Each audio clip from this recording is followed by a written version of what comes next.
dahil ang pagwawalis daw, pinapaalis nito ang espiritu ng namatay. Hindi siya makakalakbay sa kabilang buhay. O ito, ano mangyayari pag nagwalis ako ng ganito ha? Sige nga! Only in the Philippines! Kaya ako nasabing tingin ko na totoo yung mga pamahiin na yan.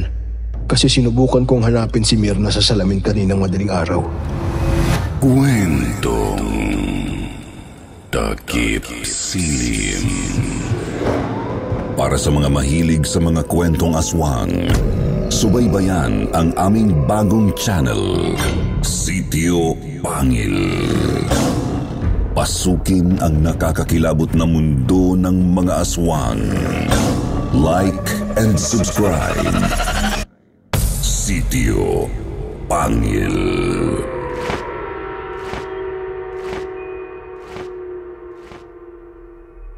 Bago natin simulan ang kwento, please like and share the video. Huwag na din natin kalimutang mag-subscribe. Pamilyar ba kayo sa salitang pagsasharon? Yun ang ginagamit ng mga Pinoy pag gustong mag-uwi ng pagkain mula sa handaan. Natatawa ako tuwing naririnig ko ngayon, pero nung kabataan ko, hindi pa uso ang term na yan. Pero yung pag-uuwi ng pagkain, maituturing ng tradisyon ng mga Pinoy. Para mga pamahiin, kinaugalian na. Meron ba kayong mga lolo at lola na mahilig sumunod sa mga pamahiin? Yung kahit hindi mo maintindihan ang ginagawa nila, sinusunod mo na lang din kahit weird para hindi ka mapagalitan. Ako po si Tintin at hayaan niyo akong ibahagi ang kwento ko tungkol sa lola kong mahilig sa pamahiin at sa papa ko naman na nag-sharon at napahamak dahil dito. Nangyari ito halos isang dekada na ang nakararaan. 11 years old pa lang ako noon, kaya medyo pagpasensyahan niyo na kung mula sa memorya ng bata ang ilalahad ko. Kasagsagan noon ng malakas na bagyo na walang awat na binabayo ang bansa natin.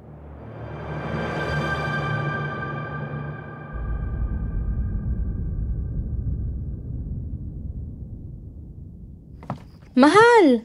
Richard! Nakita mo ba yung balita sa TV? Hindi. Kanina ko pa tinatawagan si nanay. Hindi talaga siya sumasagot. Kinakabahan ako, Christina.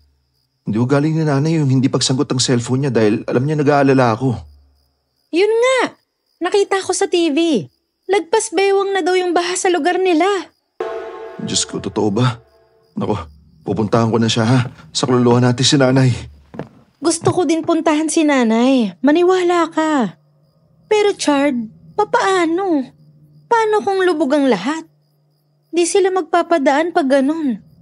Sa kalsada pa lang, pipigilan ka na nila. Alang nga namang lumangoy ka. Wala akong pakialam, pupunta ako. Paano kung magkasakit ka sa paglusong sa baha, Papa? Tin, kailangan kong puntahan si lola mo. Mag-isa lang siya sa bahay. Teka lang, Chard. Sandali lang. Maghintay tayo. Kahit kalahating oras pa. Tingnan mo muna. Baka sumagot pa siya. At saka, hindi ba may pangalawang palapag ang bahay niya? Meron naman. Okay. So, ligtas siya? Automatic, aakyat siya pag pinasok ng baha ang bahay niya. Oo, kaso paano kung galing siya sa labas? Tapos di siya nakauwi kaagad nung bumuhos yung ulan. Paano kung hindi siya ligtas? May edad na si nanay. Tsaka baka nagsubok pa siyang iakyat yung mga gamit niya para hindi mabasa. Diyos ko, si Nanay Telma pa naman, hindi papaawat. Eh yun na nga eh, tigas din kasi ng ulo nun. Iniisip niya bata pa siya kaya kilos pa ng kilos. Sigurado ako susubukan pa niyang iligas yung mga gamit. Si nanay talaga. Pero baka naman nakaligtas siya. Ikaw na nagsabi, madiskarte si nanay. Huwag muna tayo magpanik. Hintayin mong sumagot siya sa tawag mo. Pero mahal, baka napano na siya eh. Tapos wala ako doon para tulungan siya. Papa, sasama na kami. Puntahan na natin si Lola. Nay, Diyos ko, salamat naman tumawag ka. Kanina pa kami nag-aalala dito. Ano nangyayari sa dyan? Kumusta po kayo? Iho, pasensya na. Hindi ko hawak ang cellphone ko kanina. Nawalan pa ng kuryente dito. Grabe ang bagyo. Ayaw tumigil ang ulan dito. Nakakatakot yung lakas ng hangin. Niyayanig yung mga bintana eh. At ang baha, walang awat talaga. Sabi ko papalitan ko na yung mga bintana na yan eh. Pero kumusta po yung baha? Ha? Ano pong kalagayan dyan? Sabi kasi sa balita, lagpas bewang na yung baha dyan sa inyo eh. Ay, malala iho. Mataas naman ang lugar dito, di katulad sa looban, pero ganun pa rin. Inabot hanggang tuhod ang baha. Pinasok ang bahay ng putik. Sinasabi ni... Nay, pupunta na po ako dyan. Iho, hindi ka makakadaan. Delikado talaga. Humuhupa naman ang baha, pero oras pa nga abutin. Ako naman, wala ba talagang ibang paraan? Kinakabahan ako dyan sa sitwasyon mo mag-isa, Nay. Ang tagal ko na sinasabi na dito ka na tumuloy sa bahay namin. Paano naman yun iiwan kong bahay? Maliit lang ito at hindi kagandahan pero pinaghirapan itong itayo ng tatay mo. Ito na lang talagang natitira sa akin ng pumanaw siya eh. Masyadong maraming alaala dito, anak. Kaso paano naman kayo pag laging ganyan? Tagulan pa naman ngayon. Ay, hayaan mo na, anak. Hindi naman ako mamamatay sa putik eh. Maruming tubig lang yan. Opo, pero pwede kayo maaksidente. Mag-isa lang kayo dyan. Hindi na ako payag, Nay. Pupuntahan ko na talaga kayo ngayon. Kung hindi ka papapigil, ikaw ang bahala. Pero sandali lang. Kayo, kumusta na kayo dyan? Okay pa kami, Nay. Sa bayan ng baha, hindi dito. Huwag mo na kaming alalahanin, ha? Ang pinoproblema ko yung kalagayan mo dyan. Wala pa rin bang ilaw? Paano kanya, Nay? Anong pagkain mo? May mga kandila naman ako dito. May baterya pang mga flashlight. Bahay yung kusina kaya hindi ako makakaluto pero hindi pa naman ako gutom. Mabuti na lang nakaakyat ako nung pumasok yung baha. Agad-agad yun. Dala ko din si Kiko dito sa itaas. Diyos ko, takot na takot ang aso. Kaso yung mga kagamitan. Hayaan nyo na muna yun, Nay. Huwag nyo na po subukan kunin pa yung mga gamit dahil baka mapano pa kayo. Anak, yung mga pinundar namin ng tatay mo, siyempre gusto kong iligtas. Ang tagal naming hinulog-hulugan ng karamihan dyan eh. O sige, ganito na lang po. Huwag na po kayong kumilos. Tawagan niyo po ako agad kung umupa na yung baha at pwede nang dumaan dyan. Pupunta po ako. Tutulungan ko kayo maglimas ng baha. Hindi pa tuluyang binababa ni Papa ang tawag kay Lola.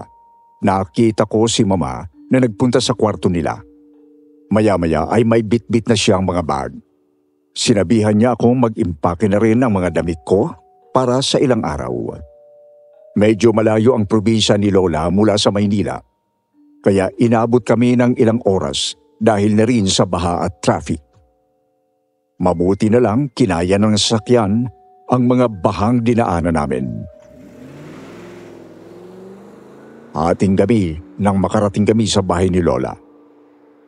Bumaba na ang baha sa loob ng bahay. Halos isang dangkal na lang. Paunti-unti na rin itong humuhupa pero sadyang kalunos-lunos ang sinapit ng bahay ni Lola. Nadatna namin siya na sinusubukang iurong ang ref sa kusina.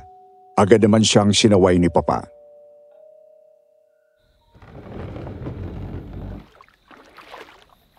Nay, sabi ko sa'yo huwag ka na magkikilos eh. Ako na dyan. Anak, nandito na pala kayo. Ay, maraming salamat. Opo, silong na namin. Mabuti na lang nakadaan din. Pero huwag na po kayo magalit dahil hindi ko na hinintay yung tawag mo. Word lang kami, Nay. Mag-isa ka lang dito eh. Hindi kasama ko naman si Kiko dito. Di ba, Kiko? Tamo, madaling kausap ang asong yan eh. Takot lang sa baha. Ay siya, huwag na po kayong umapak sa baha. Kami nang bahala dito, ha? Magpahinga na kayo. Meron din kami mga dalang pagkain at pang-emergency na ilaw. Teka lang po, set up namin. Naku, maraming salamat sa inyo. Kaya ko naman dito. Pero hindi ko may tatanggi. Masarap din may kasama na katulad ng ganito. Lalo na sa mga panahon ng sakuna. Kahit malala ang nangyari dito, okay pa rin dahil may karamay. Pasensya na po kayo, Nay. Hindi na kami nakakadalaw lagi. Nabisi kasi talaga sa trabaho. Pero wag kayong mag-alala. Nag-off na po kami ni Richard para makatulong dito. Si Tintin naman, Sakto, bakasyon sa eskwela. Tutulong akong maglinis, Lola. Inumaga kami sa paglilimas ng maruming tubig sa buong bahay. Mabuti na lang din, huminto na ang ulan at bumalik ang kuryente. 2 ang kwarto sa bahay ni Lola, isa sa itaas at isa sa ibaba.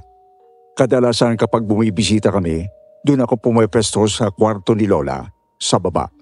Habang sila mama at papa naman ay sa kwarto sa pangalawang palapag ng bahay. Kinabukasan, bumalik kami sa paglilinis.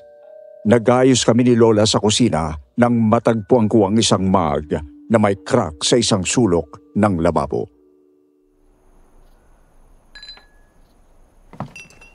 Ay, apo, hindi na pwede yung baso. Huwag mo nang hugasan yan. Bakit po, Lola? Ayos pa naman siya. May crack lang po, pero hindi naman mismo doon sa baso. Doon lang sa handle. Pwede pang magamit. Pag ganyan, apo, hindi na pwedeng gamitin. Sabi kasi ng mga matatanda, malas. Pag may basag na plato at baso sa bahay, dapat itatapon na. Pero anong dahilan kung bakit malas na? Dahil lang sa basag? Ano pong kinalaman nun sa buhay natin? May mga bagay na hindi natin may papaliwanag pero sinusunod pa rin dahil yun ang kinagisnan, apo. Ganun talaga mga pamahiin. Sayang po yung baso eh. Naiintindihan kita, apo. Minsan, sadyang nakapagtataka nga ang mga kasabihan ng matatanda. Ay, akin na yung baso, mag-ingat ka. Baka mabubog ka pa. Sino pong matatanda ang nagsabi nun? Lola niyo din po ba? Hindi, apo. Pero mga kasabihan yun ng mga matatanda. Marahil mga ninuno pa natin, nagpasalin-salin na. Medyo kakaiba kung pakikinggan pero sinusunod natin yon para sa iba't ibang kadahilanan. Kadalasan para magkaroon ng swerte pero minsan para makaiwas sa mga masasamang bagay katulad ng malas. Hindi ko talaga maintindihan pero sige na lang po. Ay, ganyan din ako nung kabataan ko. Takang-taka ko minsan. Nakakainis pa nga. Pero ngayon, natuto na lang akong gawin para na rin sa peace of mind ko. Wala naman sigurong mawawala akong gawin, hindi ba? Nawala po yung baso. Itatapon na eh. Lumalaki kang pilosopo katulad ng tatay mo, pero matututunan mo rin yon balang araw. Minsan, mabuti nang sumunod sa mga matatanda kaysa sumuway at magsisi sa huli. Sige po, Lola. Ako na po magtatapon nitong baso. Gusto mo rin bang sumama sa akin mamaya? Mukha namang pwede nang dumaan sa kalsada. Pupunta kasi ako sa palengke para mamili. Okay po, Lola. Basta kahit ano pong kailangan nyo, sasama ako. Napakabait mo naman talaga, apo. Sinamahan ko mamalingki si Lola at doon ko nakitang pati sa labas ng bahay, may mga pamahiin siya. Sinabi pa niyang malas daw ang pagdaan ng pusang itim sa harap namin na siya namang kinagulat ko.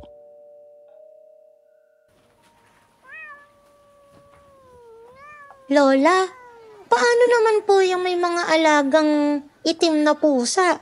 E di minalas na sila habang buhay. At paano naman yung mga itim na pusa? E di wala nang nag-aalaga sa kanila. Natakot na lahat. Kawawa naman.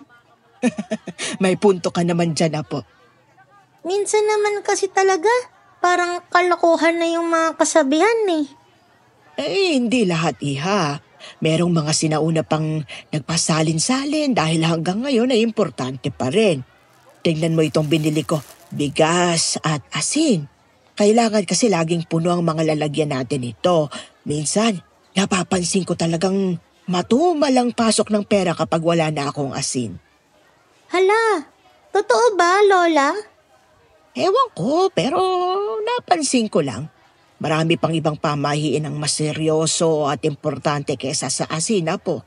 Pero maniwala ka sa akin, dapat sundin yon. Base na rin sa karanasan mo. Lumipas ang araw sa pag-aasikaso pa rin ng bahay ni Lola. Nasira ang ilang mga appliances dahil sa nalubog ng matagal sa baha. Minabuti nila papa at mama na mag-stay pa kami sa bahay ni Lola hanggang maasikaso ang lahat mula sa pag-aayos ng mga nasira o kaya naman pagbili ng panibagong mga gamit. Kaso isang problema ang kinaharap ni Lola nang oras na nang pakainin si Kiko dahil nawawala ang aso. Chuchu! Kiko, nasaan ka na? Chu! Kakain na! Ano pa nangyayari, Nay? Ay, si Kiko kasi kanina ko pa hinahanap. Nakita ko siya, nag-iikot lang sa taas kanina. Naglaro kami kanina sa bakuran pero pumasok na ako nung kakain na ng hapunan eh. Hindi kayo nakalabas? Mukha nga, ang kulit kasi nun eh. Ang hilig tumakas. Ayoko naman sanang itali kasi kawawa pero tingnan mo. Nakatakas na naman. Hanapin po ba natin? Ay, ako na lang. Gusto ko din sanang maglakad-lakad para makapag-ehersisyo na rin. Samahan ko kayo, Lola.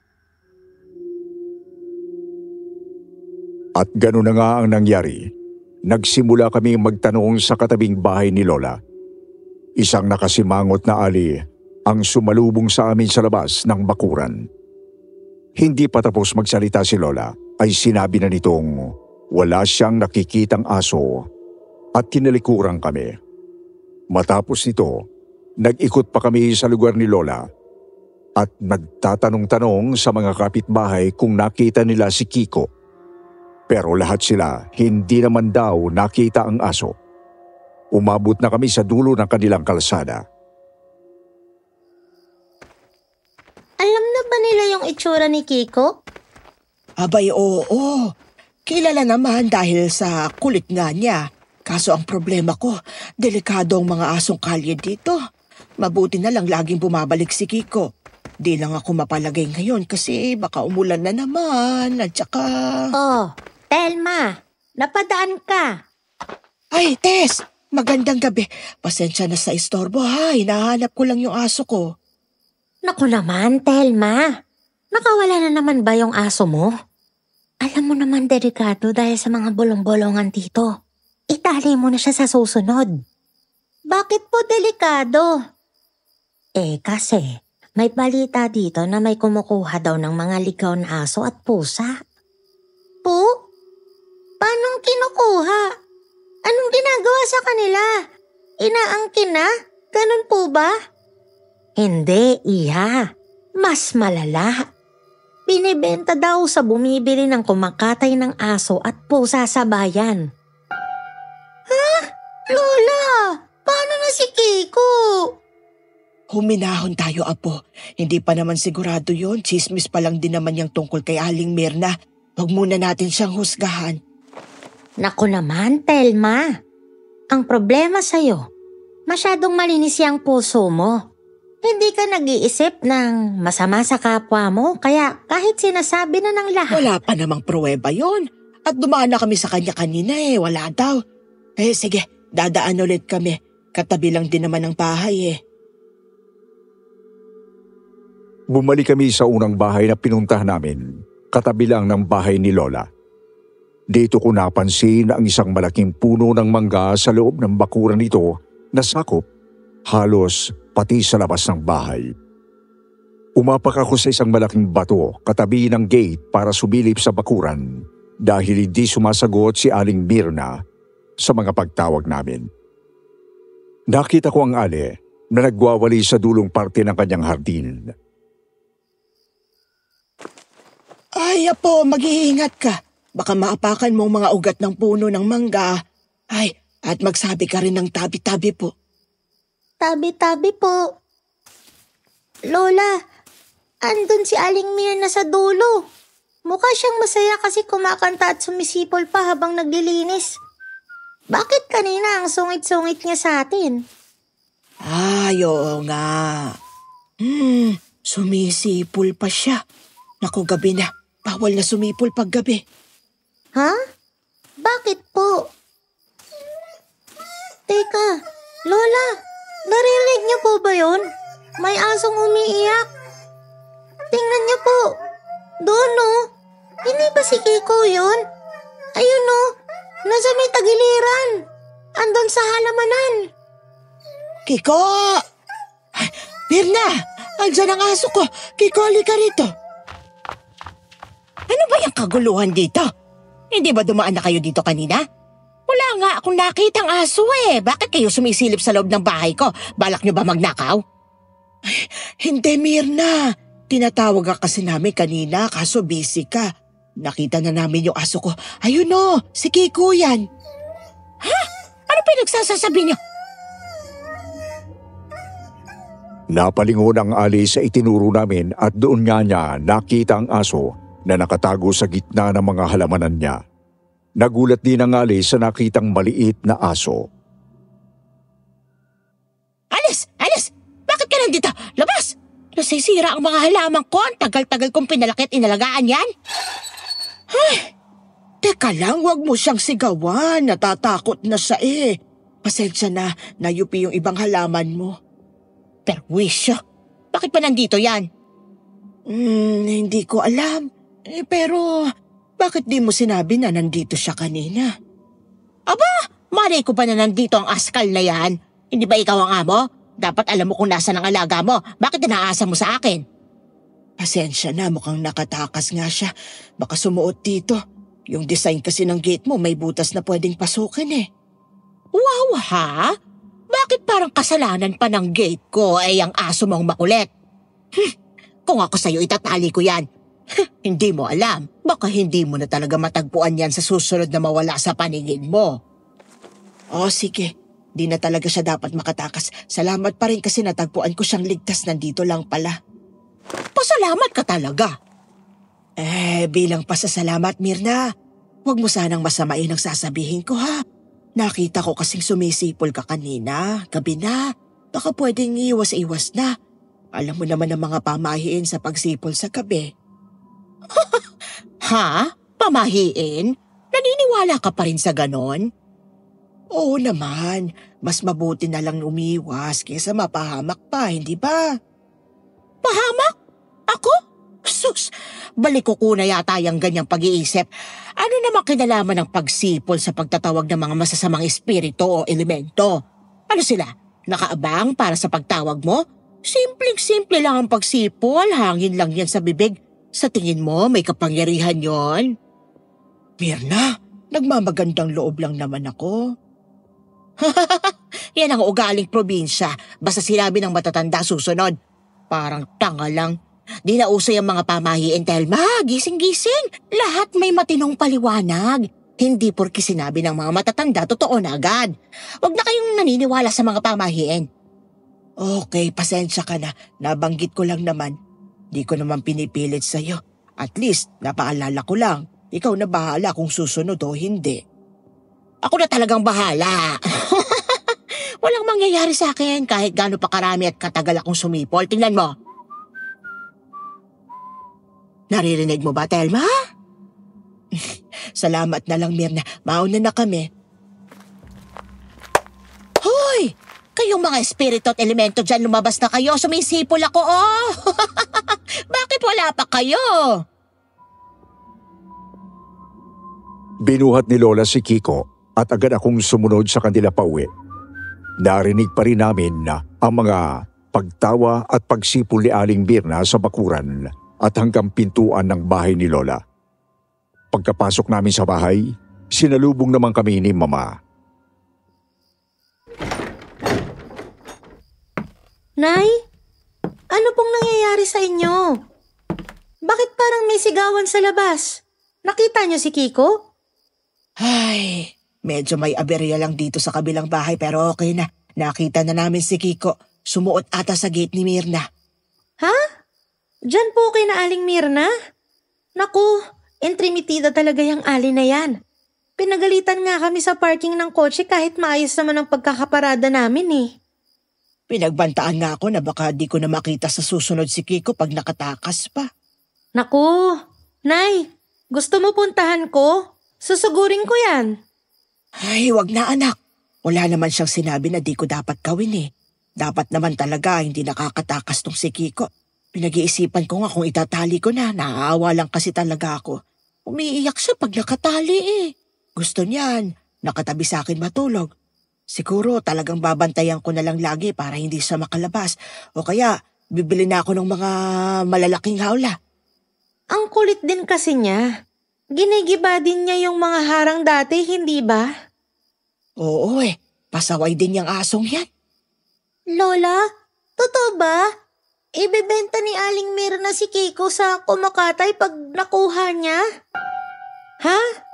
Diyos ko, huwag kang magsalita ng ganyan, Tintin. Saan mo napulot yan? Masama magbintang, ha? Binalaan kasi kami ni Tess. May kumakalat kasing chismis tungkol kay Mirna. Kumukuha daw ng mga askal at pusakal tapos binibenta. Grabe naman yun, Nay. Totoo kaya? Nakakatakot. Dapat i-report na yan sa barangay. Tingin ko hindi totoo kasi matagal na nakakatakas itong si Kiko eh. Sa ilang ulit na nangyayari yon, lagi naman siyang bumabalik. Sige po.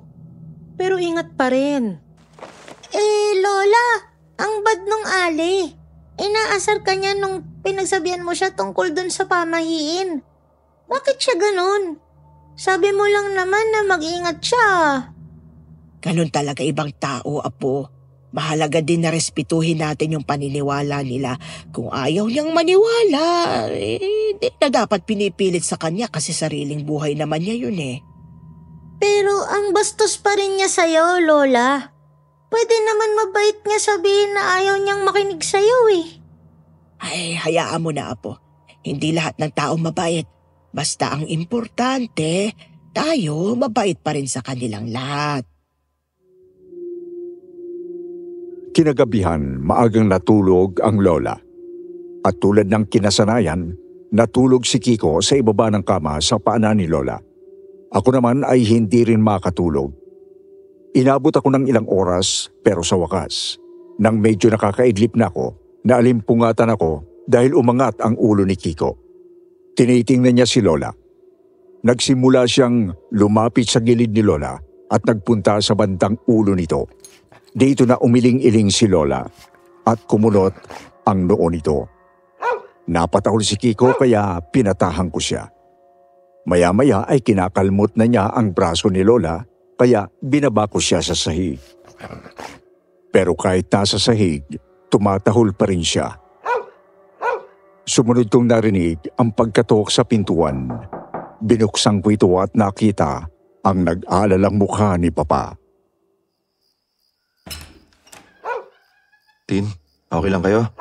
Ayaw minto ni Kiko sa pagkahuli. Abot na sa taas. Ano nangyayari sa inyo dyan?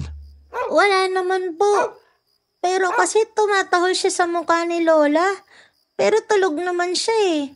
Ayaw nga magising kahit maingay si Kiko. Umiiling si Lola sa panaginip. Pa, tignan mo. Parang nag-aalala siya. Hala, baka binabangungot si nanay. Gigisingin po ba natin siya? Oo, pero dahan-dahan lang ha. Baka mapasama kasi pag nagulat siya. Lumapit si Papa sa kama. Tuloy pa rin ang pagkahol ni Kiko. Kinuha ko ang aso at ramdam kong nanginginig pala ito. Umiiyak na siya dahil panay na ang pag-iiling ni Lola at pag-ungol. Pawisan na rin si Lola at parang hinihingal. Ay, Nay, gising na po kayo. Lola, Nay, si Richard po ito. Hawakan kita ha. Huwag ka mabibigla, ako lang to. Hey, anak! Sorry Nay. Nagulat ba kayo? Sinubukan ko kasi kayong yugyugin eh. Nagising ata kayo kasi pinisil ko na yung kamay nyo. Oo, salamat anak. Ay Nay, ano po bang nangyayari sa inyo? Diyos ko, binabangungot yata kayo ah. Grabe yung pawis nyo oh. Tintin, pakikuha mo nga yung lola mo ng tubig.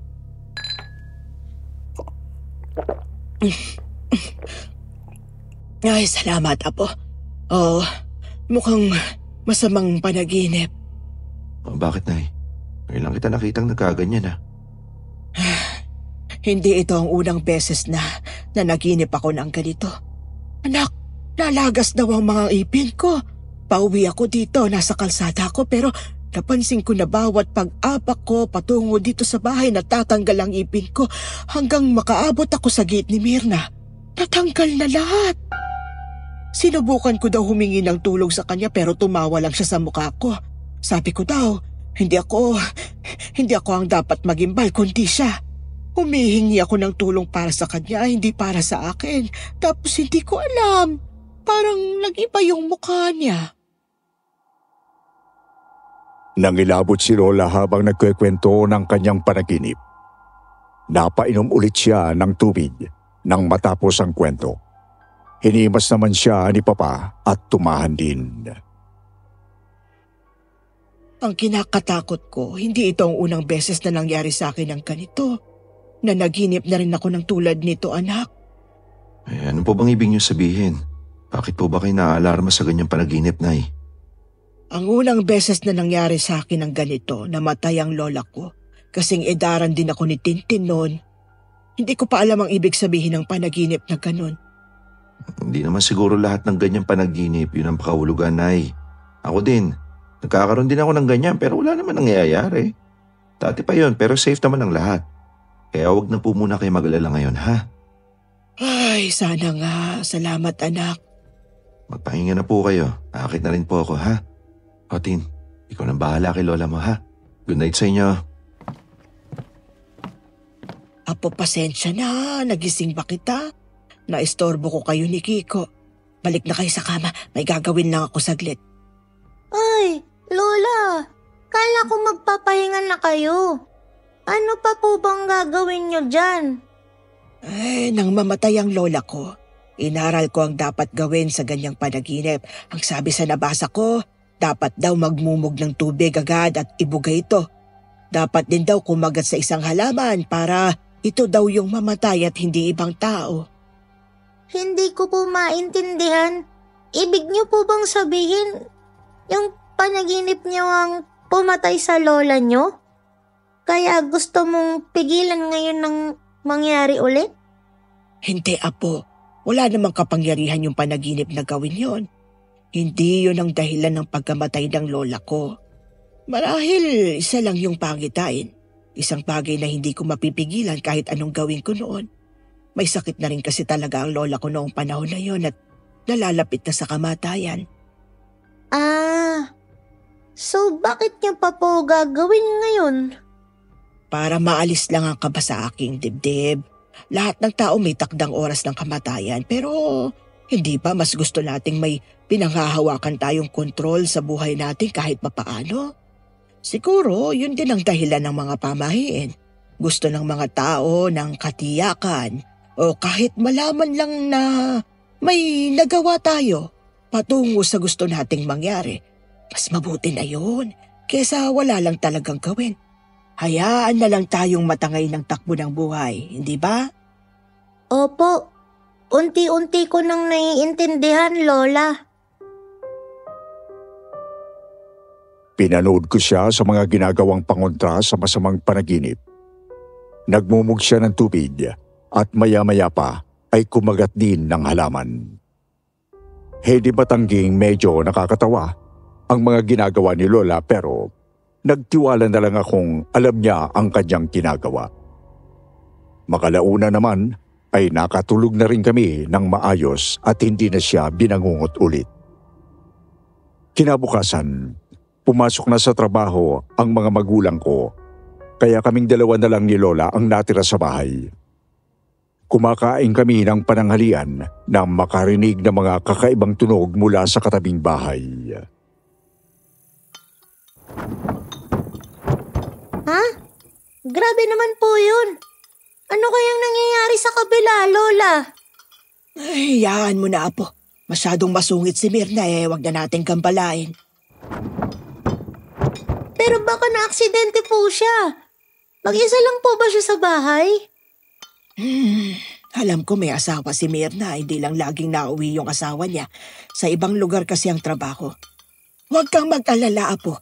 Lagi naman nagdidilig yan si Mirna sa mga halaman niya paghapon. Abangan na lang natin kung makita natin siya mamaya. Okay po, kaso parang ayaw ko nang bumalik dun. Ang sungit niya talaga eh. Hala, mas matindi yun ah. Parang iba na. Oo nga, teka lang, lalabas nga ako. Sumunod ako kay Lola at naabutan siyang kumakatok sa gate ni Aling Mirna. Hindi lumalabas ang matanda, kaya bumalik na lang kami sa bahay.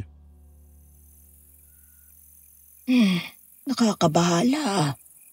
Hindi po kaya may kinalaman na yung panaginip nyo? Nakakatakot yung sinabi nyo na kasama siya sa nakita nyo sa panaginip eh. Konektado po ba yun sa nangyayari? Hindi naman siguro. Huwag naman sana. Hintayin na lang natin siya. Kumunot ang noo ni Lola. Natahimik siya simula noong napag-usapan namin ang panaginip niya. Nadatang ko siya na panay ang pagsulyap sa bahay ni Aling Mirna buong maghapon. Inabot na ng gabi nang naririnig na naman namin ang pagsipol ng masungit na ale. Binilinan ako ni Lola na siguraduhin hindi makalabas si Kiko ng bahay. Nagpunti siya sa kabila at narinig ko naman ang mapang-asar na tawa ni Aling Mirna. Sumunod ay ang paghampas ng gate. Umiiling si Lola pabalik ng bahay. Kasabay nito ang malakas na pagsipol ni Aling Mirna. Sa puntong ito, dumating ang kotse namin at nagpark sa harap ng bahay. Bumaba sila mama at papa habang nakatingin sa kabilang bahay. Oh, bakit nag-aamok sa Aling Mirna, Nay? Grabe naman siya. Talagang pinipikon kayo.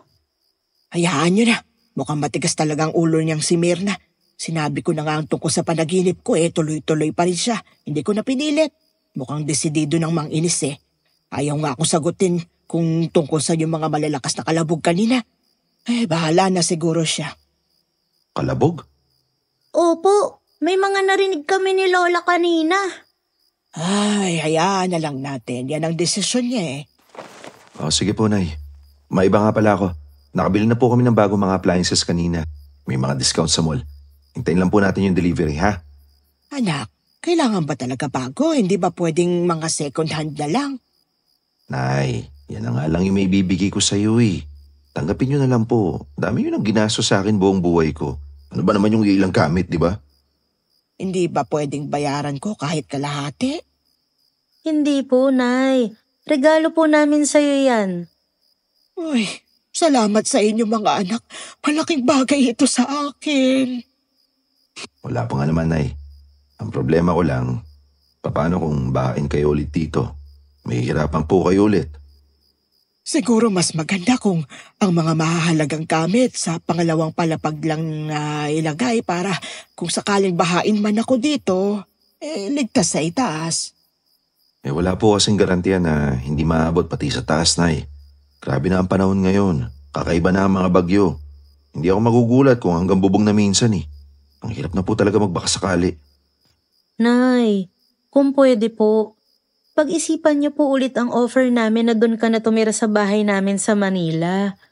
Please po, hindi na po namin kakayanin yung pag-aalala sa susunod na may malakas na bagyo eh. Kinagabihan, nag-aya ulit si Lola na maglakad-lakad para sa ehersisyo niya. Agad naman akong pumayag. Isa na ito sa mga inaabangan kong banding namin ni Lola araw-araw. Pero tila ba maiba ang takbo ng gabi namin dahil sa nakita naming kumpulan ng mga tao sa gilid ng highway sa labasan ng subdivision ni Lola.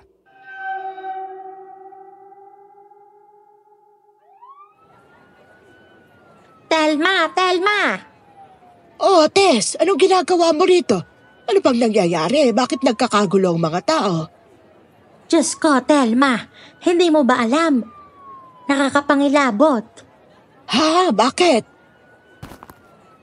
Iha, huwag kang lumapit dyan. Telma, ilayo mo siya. Ano bang nangyayari? Diyos ko, si Mirna, tinali ka na. Huwag kang lumapit dyan. Oo, si Mirna nga. Nakita ko nang matagpuan siya ng mga taong nakabulagta na lang sa kalsada. Nabundol daw. Nakita nila yung truck na nag-hit and run sa kanya pero di ko alam kung nakuha ang plate number. Diyos ko po, si Mirna. Grabe naman. Paanong nabundol na lang siya bigla? May hinahabol daw kasing pusa sa highway. Lumusot dun sa kabilang banda ng highway. Sinubukan ata niya habulin. Tapos ayun na, natangay siya. Hindi ko nga alam kung bakit di pa kumikilos yung mga tao eh. Nandyan lang yung katawan. Minsan mabagal talaga ang kilos nila sa ganyan. Tintin, takpan mong mata mo. Hindi yan dapat makita ng mga bata. Umuwi na tayo. Lola, natatakot na po ako. Bakit nangyari yan kay Aling Mirna? Huwag kang matakot, Apo. Sadyang ganun lang ang buhay. Pero parang okay lang siya kanina. Hindi po ba? May mga bagay na biglaan lang talaga. Pero yung panaginip niyo po. Anak, bakit ganyan ang mukha mo? Tin? Ma, si Aling Mirna. Naaksidente si Mirna dyan sa labasan. Sa kasamaang palad pumanaw na siya. Po? Diyos ko. Tao po. Aling Telma. Ronald? Magandang gabi. Pasensya na po sa istorbo. Aling Telma, pero nakita niyo ba si Mirna? Yung bahay kasi ang gulo eh. Tapos, nakabukas yung mga pintuan.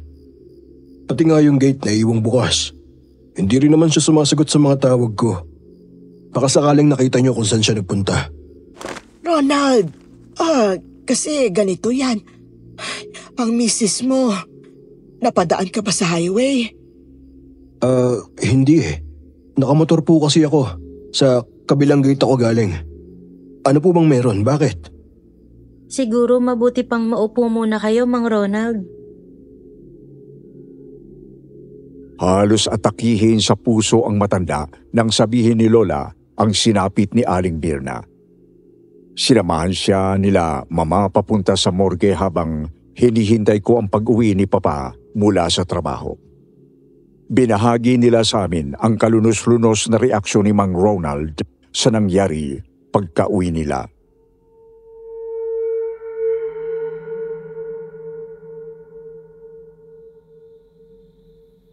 Ano po nangyari sa morgue, Nay? Pasensya na, di ko kayo nasundo. Okay lang anak. Mabuti na rin para may kasama si Tintin dito. Ayun, nakakaawa talaga si Ronald. Ang bilis ng lahat ng pangyayari, nabigla talaga siya. Parang hindi nga alam ni Mang Ronald ang gagawin niya sa sarili. Nung hinatid namin siya sa bahay niya, nakatulala lang siya. Nakakaawa talaga. Gusto ko nga tulungan, mag-isa na lang siya dun eh. Oo nga po eh. Mukhang sobrang bait pa naman ni Mang Ronald. Bukas dadaan ako dun. Sabi niya kasi, wala silang ibang kamag-anak dito, walang tutulong sa kanya sa lamay. Yung anak daw nasa abroad pa, pauwi pa lang. Tutulong po kayo kay Aling Mirna kahit ang sungit-sungit niya sa atin lagi. Lagi ka pa niyang inaasar, Lola. Oo naman, Apo. Walang pinipili dapat ang pagiging matulungin. At nakita mo naman mabait si Mang Ronald. Kailangan niya ng tulong natin. At Apo, iniiwasan natin ang magsalita ng hindi maganda tungkol sa mga yumao na ha. Sorry. Okay po, Lola. Nay, pasensya na ha. Padating kasi yung delivery ng mga gamit bukas. Kailangan pong asikasuhin yun at may pasok din si Christina. Susubukan ko po ulit mag-request ng off sa trabaho para naman po may kasama kayo. Hindi na, ano ba kayo? Wag na, ako nang bahala. Nakarami na nga kayo ng absent sa trabaho dahil sa akin eh. Ako po, sasamahan kita dun bukas, Lola. Nagtungo kami sa katabing bahay kinabukasan. Nadatna namin si Mang Ronald na nakaupo sa tabi ng kabaong ni Aling Mirna. Namumugto ang kanyang mga mata. Nakatulala at mukhang wala pang tulog. Nagulat siya nang dumating kami ni Lola. Pasensya ka na, pumasok na kami Ronald ha. Kasama ko si Tintin, ang apo ko. Kumusta ka na? Pasok ho kayo. Pasensya na rin, medyo magulo talaga dito ngayon. Hindi ako nakapag-ayos man lang. Wala pa rin kasi akong tulog. Hindi pa rin ako makapaniwala sa mga nangyari. Ang sinasabi nila may hinahabol daw siya sa highway eh. Parang pusa daw. Yung pusa namin siguro yun. Matagal na niyang hinahanap kasi laging tumatakas. May mga chismis daw tungkol kay Mirna at mga alagang hayop. Mukhang hindi naman pala totoo. Mga chismosa talaga. Hindi pale, may kailangan pa bang gawin dito? Napakarami. Hindi ko na nga alam kung paano magsisimula.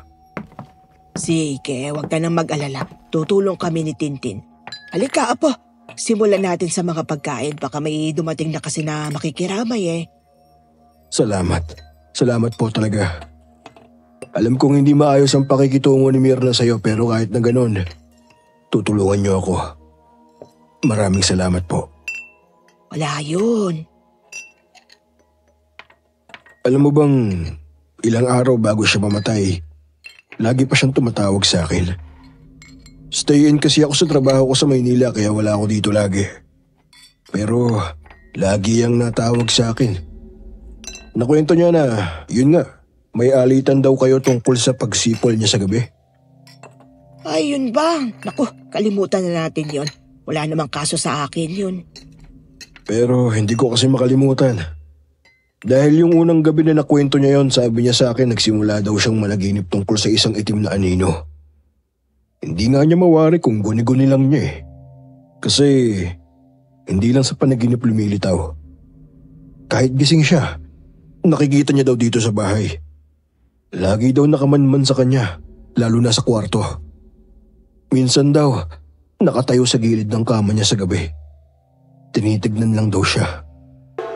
Diyos ko, totoo nga. Hindi kaya may natawag nga talaga siyang masamang espiritu? Hindi ko alam eh. Pero simula noon, kakaiba na yung mga pinagsasabi niya pag tumatawag siya sa akin. Minsan takot na takot siya. Minsan, natatawa na lang siya bigla. Kaya nga umuwi na ako agad dahil sa matinding pag-aalala dahil nag-iba na talaga siya. Pero, nahuli na pala ako. May kinalaman kaya yung itim na anino sa nangyari sa kanya? Hindi naman yung tatawid ng ganun lang sa highway. Ay, huwag mo sisihin ang sarili mo. Hindi pa naman tayo sigurado sa nangyari eh. Maaring na-aksidente lang talaga siya. Pero bago ang lahat, huwag na muna tayong magbakasakali. Kailangan nating takpan ng tela ang mga salamin dito sa bahay niyo habang dito nakaburol si Mirna. Bakit po mga salamin, Lola? Maraming pamahiin tungkol sa salamin eh. Ang karaniwang sinusunod lalo na dun sa feng shui, huwag daw itatapat ang salamin sa pintuan. Nagsisilbi daw kasing lagusan ng mga nilalang na nasa kabilang buhay yun o dimensyon ang mga salamin. Hala, Lola. Nakakatakot naman po. Kaya kung ikaw ay nag-iisa lamang o kaya ay nagising ka ng madaling araw lalo na pagsapit ng 3:00, iniiwasan talagang manalamin dahil baka makaramdam ka ng kakaiba o hindi lamang ang refleksyon mo ang makikita mo. May narinig na akong ganyan. Hindi kaya ganyan na nangyari kay Mirna? Kung may natawag na siyang espiritu mula sa pagsipol niya, maaari bang lumitaw yun sa salamin? Dahil may malaki din kaming salamin sa tapat ng pintuan. Hali kayo. Tignan nyo. Andito. Tinuro niya sa amin ang malaking salamin. Agad naman itong tinakpan ni Lola. Sunod-sunod niyang tinakpan ang iba pang mga salamin sa loob ng bahay. Ngayon na wala na si Mirna, panatilihin na nakatakip ang mga ito, lalo na ngayong burol, para hindi magpakita ang espiritu ng pumanaw dyan. Totoo bang maaari ko pang makita si Mirna dyan? Nako, hindi natin sigurado. Huwag mo nang subukan, Ronald. Ang mga ganyang bagay sadyang mapanganib eh. Baka hindi si Mirna ang makita mo. Okay, sige. Iiwasan ko. Susubukan din naming tulungan ka magbantay sa kabaong. Sapat naman ang mga kandila. Magsalitan tayo ng bantay kung wala pang mga kamag-anak niyo. Maraming salamat. Hindi ko pa alam kung anong oras ang dating kasi ng anak ko mula Amerika. Bakit po dapat bantayan yung kandila? Maliwanag naman dito, Lola. May ilaw. Ang sabi kasi ng mga matatanda, dapat may kahit isang gising lagi paggabi para masiguradong may sindi ang mga kandila sa tabi ng kabaong. Para daw sa espiritu ng yumao yon, para ligtas siya mula sa mga masasamang espiritu na maaaring nakapaligid sa kanya. Nagsisilbi ding gabay ang ilaw na yon para sa paglalakbay niya sa kabilang buhay. Hindi ba bawal din tulugan ng lamay dahil sa mga aswang na maaaring magnakaw sa namatay? Parang may ganoon ako narinig mula sa mga magulang ko dati. Kung tama pa ang memorya ko, umiiwas daw sa aswang na tinatawag na balbal. Pinaniniwalaang kadalasang kumakain daw ng karne ng patay. Ninanakaw nila mula sa mga burol o kaya naman pagkalibing sa sementeryo. Tama, narinig ko din yan. Pinapalitan daw ng balbal ang bangkay ng puno ng saging pag nakuha na. Ang puno ng saging ay pinaniniwalaang nagmimistulang tunay na katawan ng patay sa mga mata ng tao, ngunit puno ng saging lamang ito. Pero huwag kayong mag-alala, wala naman akong nababalita ang ganun dito sa probinsya natin eh. Pero babantayan ko pa rin ang kandila. Pagpupuyatan ko kung yun lang ang kailangan ng espiritu ni Myrna. Tutulong kami, Ronald. Lola, yan na po ata yung delivery ng mga gamit na sinasabi ni Papa. Ay, oo, tama ka, Apo. Ronald, sandali lang ha. May aasikasuhin lang kami sa bahay, babalik din kami. Di naman din kami pinakilos ni Papa sa pag-aayos ng mga appliances. Halos siya na ang nagbuhat ng mga mabibigat. Panay ang pasasalamat ni Lola sa panibagong panimula na dala ng mga bagong kagamitan. Napakalaking tulong talaga ng lahat ng ito, anak. Hindi ko alam kung paano ako magpapasalamat sa lahat ng binigay ninyo. Nay, uulitin ko. Hindi pa yan sapat sa lahat ng mga sinakripisyo niyo sa akin ni tatay. Kulang pa po yan. Kaya po wag na wag kayo magsasalita ng ganyan. Kung pwede nga, bibilang ko kayo ng bagong bahay. Ayaw nyo lang talaga kasing umalis dito kahit binabaha na kayo. Papa, okay ka lang ba? Namumula ka. Magpahinga ka muna, anak. Ang dami mo rin kasing binuhat. Pagod ka pa mula sa trabaho mo kahapon. Sige lang po, Nay. I-drip lang po ako ha. Tapos didiretso na rin ako sa lamay mamaya. Tutulong din po ako sa inyo doon. Gabi na makabalik kami ni Lola sa burol. Dumami na rin ang mga nakikiramay. Merong mga sinet up na lamesa sa labas ng bahay para sa inuman at may mga nagsusugal pa. Sinalubong naman kami ni Mang Ronald.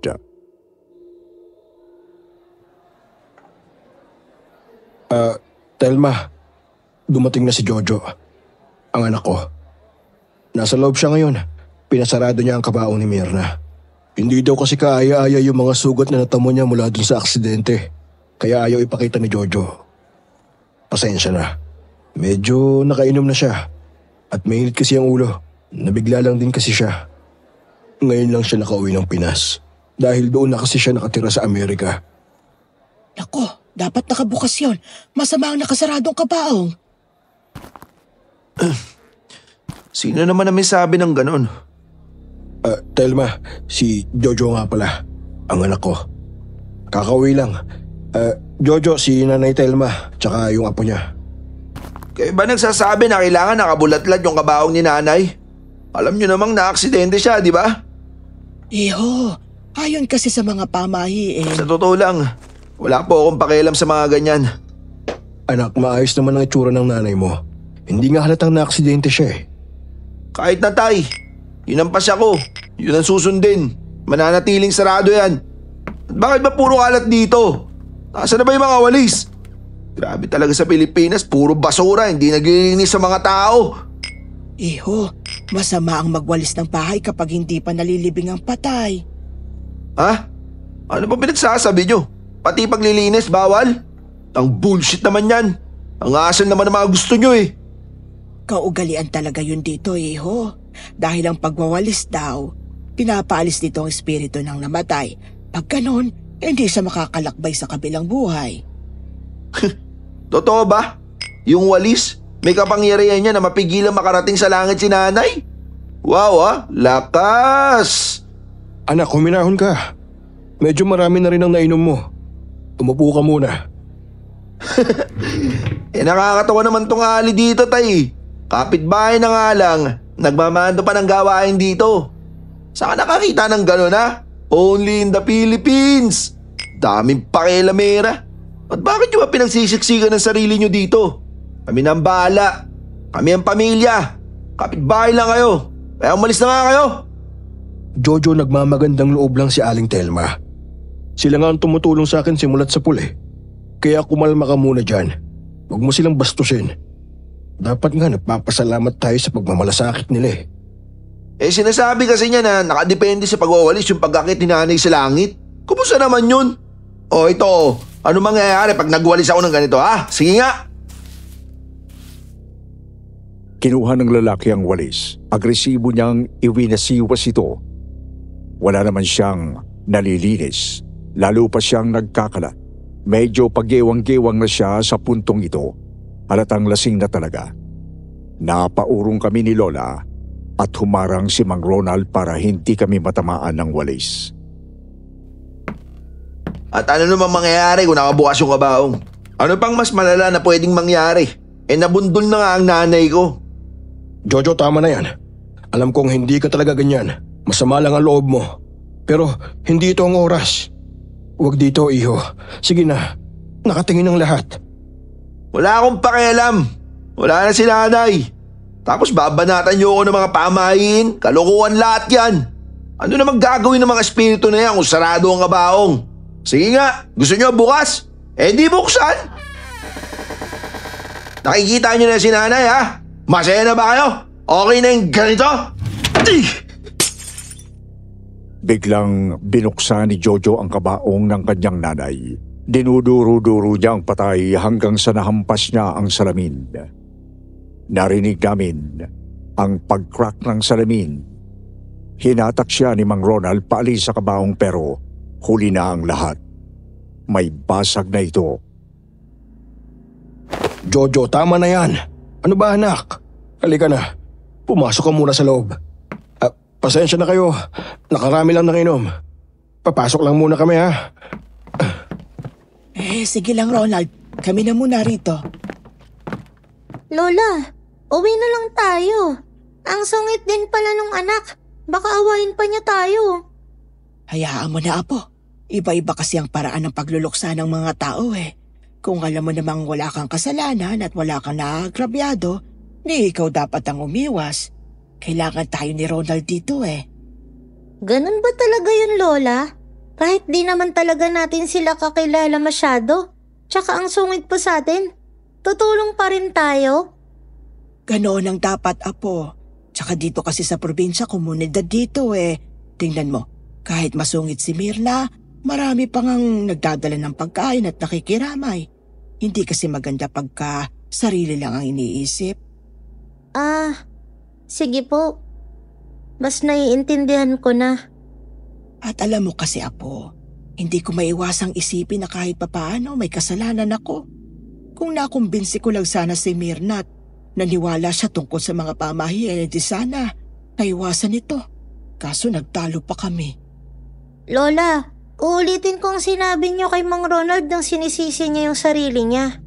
Hindi po tayo sigurado sa nangyari. Baka oras na rin po talaga niya. Abay, nakikinig ka pala talaga sa mga sinasabi ko, ha? Oo naman, Lola. Ang dami ko kayang natututunan sa inyo.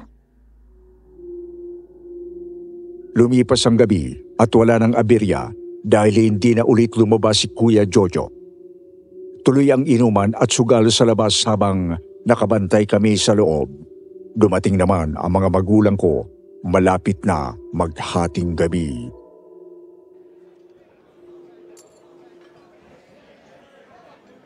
Nakikiramay po kami, Mang Ronald. Kumain na ba kayo? Hali kayo. Kain na muna. Sige lang ho. Medyo masama kasi ang pakiramdam nitong si Richard. Sabi ko nga, wag nang tumuloy eh. Wala ito mahal. Kayang-kaya. Tsaka katabing bahay lang naman oh. 19, kumusta kayo dito? Okay lang ba kayo? Nako, hindi ka na dapat nagpunta dito, anak. Habang nagkwekwento ang mga matatanda, nagpasintabi ako para mag-CR. Hindi ko na kasi mapigilan ang ihi ko. Mula sa garahe, kung nasaan ang burol, pumasok ako sa loob ng bahay. Tahimik ang lahat sa loob kaya binuksan ko ang ilaw para hindi masyadong madilim at nakakatakot. Nagtungo ako sa banyo. Habang naghuhugas ng kamay, narinig ko ang pagbukas ng pintuan sa dulong bahagi ng bahay. Sumilip ako, pero wala naman akong nakitang lumabas mula sa mga kwarto sa dulo. Nagmamadali akong lumabas ng... Napahinto ako, tumindig ang mga balahibo ko at napalunok ako. Dito na ako kumaripas ng takbo palabas ng garahe.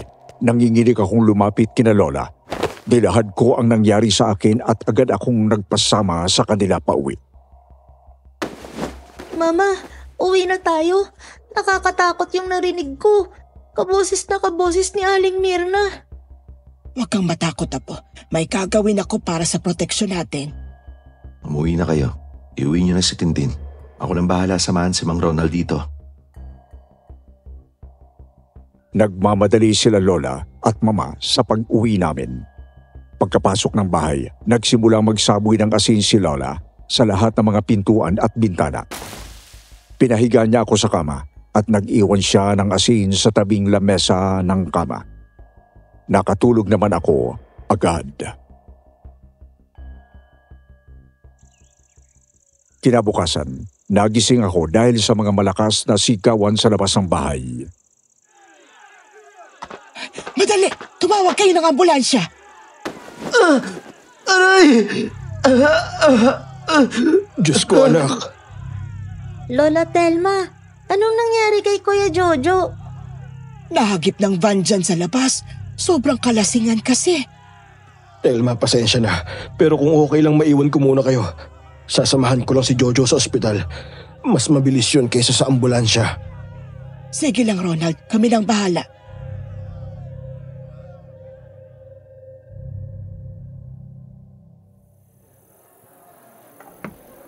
Uy, Telma, totoo ba ang nangyari? Sinampal ka daw ng Jojo nung pagdating dito? Kaya daw nabasag yung salamin sa kabaong ni Mirna. Nagwala daw. Ha? Grabe naman ang mga chismis, ha? Ang layo sa tunay na nangyari. At kayo talaga. Hindi naman pala katotohanan na nagbebenta si Mirna ng mga aso at pusa para katayin. Talaga? Sino nagsabi? Bakit siya naghahabol ng pusa sa highway? Nakwento kasi ni Mang Ronald. Pusa pala nila yon. Lagi daw tumatakas. Balak na nga nilang ipakapon daw. Saan ba kasi galing yung chismis na gano'n? Sino nagpapakalat? Kasi naman, may pagka-intermedida kasi si Mirna. Di ko alam kung saan nagsimula yon. Nagpasa-pasa na lang din nga. Mga bulong-bulungan, ganon. Parang mga pamahiin mo din, di ba? Kaya nga, katulad din ng mga sabi ng mga matatanda yan eh. Dapat marunong tayo aralin kung alin ang ipagpapatuloy at kung alin ang nakakasama. Hindi lang yung ipapasa lang natin sa iba nang di natin kinikilatis. Tamo, nandito tayo sa burol ni Mirna pero nakuha pa natin paabuti ng chismis dito. Oo nga naman. Totoo naman ang sinasabi mo. Pasensya na, ha? Napayuko na lang si Aling Tess, baka sa mukha niya ang pagkapahiya. Kumahangos naman na lumapit kay Lola si Mama. Nay, may gamot ka ba? Wala kasi akong nadala. Si Richard kasi, inaapoy ng lagnat. Kagabi pa yun eh. Matagal na ba yung sakit niya bago pumunta sa burol kahapon? Medyo po. Pero alam mo naman yung anak nyo. Pinipilit na lang lagi. Binabaliwala niya yung sakit niya. Bakit po, Nay? Ang may matagal ng sakit, hindi rin dapat bumisita sa burol kasi pinaniniwala ang lalo lang magiging malala ang karamdaman pag ganon. Naku po, hindi po namin alam. Pagka-uwi kasi natin, nagstay pa po siya. Telma, umuwi na muna kayo. Ako nang bahala dito. Bilang paghingi na rin ng paumanhin kay Mirna, ako nang magbabantay dito. Sigurado ka ba? Oo naman, hihintayin ko na lang makabalik si Mang Ronald. Ay, sige, salamat. Umuwi kami. Nadatna namin si Papa na nanginginig at tagaktak ang pawis sa kama. Hindi siya sumasagot kahit kausapin ni Lola. Agad siyang pinainom ng gamot pero patuloy ang panginginig niya. Maya-maya ay nagsimula siyang sumuka. Hindi kaya may nakain? Wala naman po, yung pagkain lang naman sa lamay. Tsaka ito po, may supot ng pagkain siyang inuwi eh. Pero galing lang din naman sa kabilayan. Ha? Nagawisan ng pagkain galing sa lamay? Opo. Bakit po? Masama ba yun? Hindi gawain na mag-uwi ng pagkain galing sa hinandasan ng matayan, iha. Kasi daw pag ganun, maiuuwi ang malas galing sa patay. Hala, nagpatong-patong na. Puro kamalasan. Teka, nakwento niyo kahapon yung ginawa ni Jojo. Hindi kaya yun ang dahilan kaya na-aksidente siya? Hindi ko alam, iha. Maring nagkataon lang ang lahat. Masyado naman pong magkakalapit at magkakaduktong ang lahat para maging coincidence lang.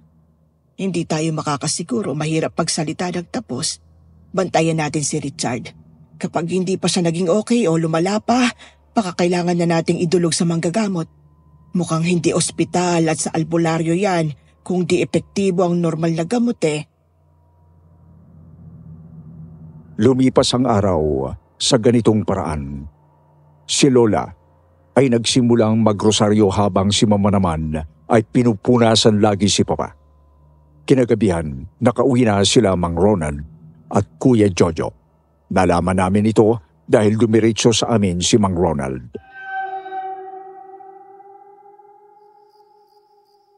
Pasensya na kayo sa abala. Wala na akong ginawa kundi humingi ng tulong sa inyong pamilya. Okay lang yan, Ronald. Ganyan talaga ang buhay. Tayo-tayo lang din ang magtutulungan. Ano bang nangyari? Tingin ko talagang totoo yung mga sinasabi mong pamahiin. Kasi tignan mo si Jojo. Sandamakmak na malas ang naranasan dahil siguro sa mga ginawa niya.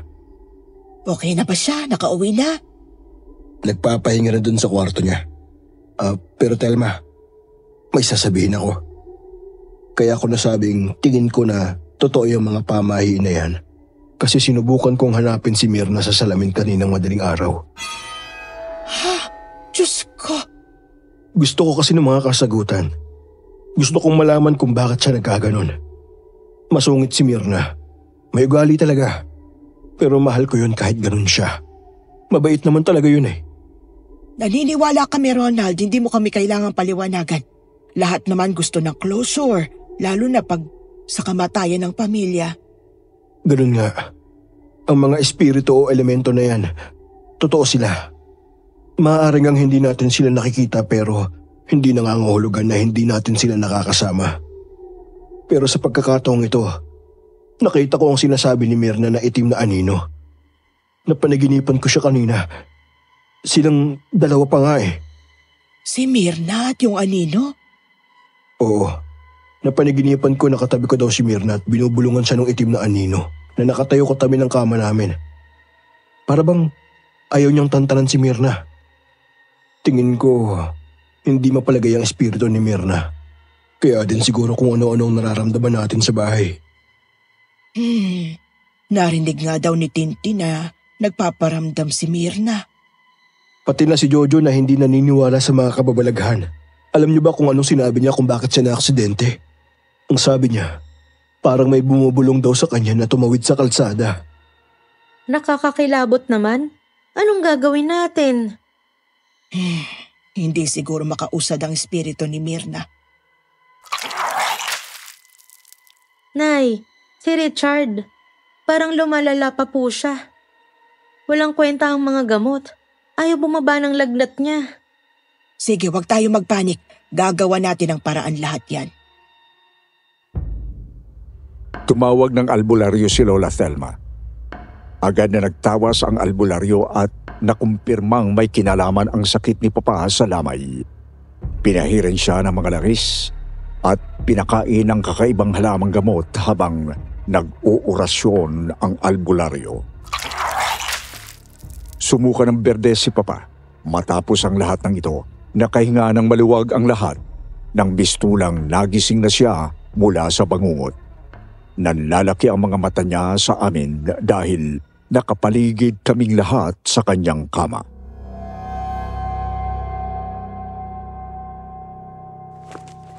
Anong nangyari? Bakit may pa-pray over para sa akin? Ay anak, pinag-alala mo kami. Sorry po. Di ko kasi alam kung ano nangyari. Basta sumama yung pakiramdam ko nung pauwi na ako. Parang ang bigat-bigat na mga paa ko bawat pag-apa ko pauwi.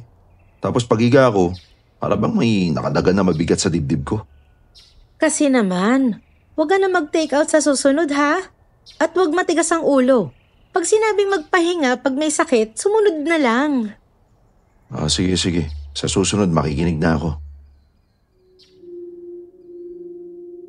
Nagtungo kaming lahat sa kabilang bahay. Tinuruan kami ng albularyo ng isang orasyon na pwede naming sampitin kasabay niya para mas makapangyarihan. Dumiretso kami sa kwarto ni Aling Mirna.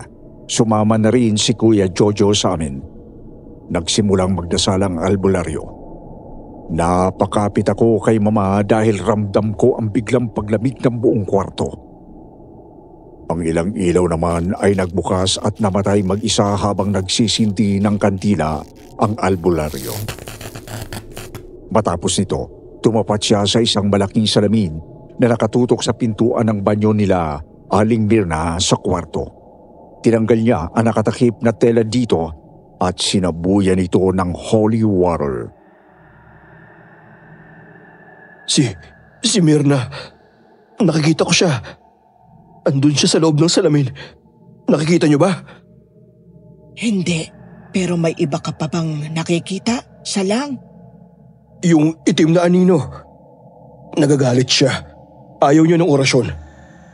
Ngayon na, sumabay na tayong lahat sa pag-oorasyon. Tulungan natin ang albularyo para magkaroon na ng kapayapaan si Mirna. Biglang namatay ang mga ilaw. Ilang segundo ang lumipas. Pati na rin ang mga kandila ay namatay din ang apoy. Sumunod na narinig namin ay mahinang paghuni. Si Mirna yun. Mahilig siyang kumanta. Napaalis na itim na anino. Mirna, kung naririnig mo kami, sana makahanap ka ng kapayapaan. Aalagaan ko si Jojo. Ako nang bahala sa kanya. Huwag ka mag-alala. Ako na din ang bahala sa mga halaman mo. Didiligan ko parati. Pwede ka na maglakbay. Ako na dito, Mirna. Mahal ka namin, Nanay. Di na ako masyado iinom. Pangako.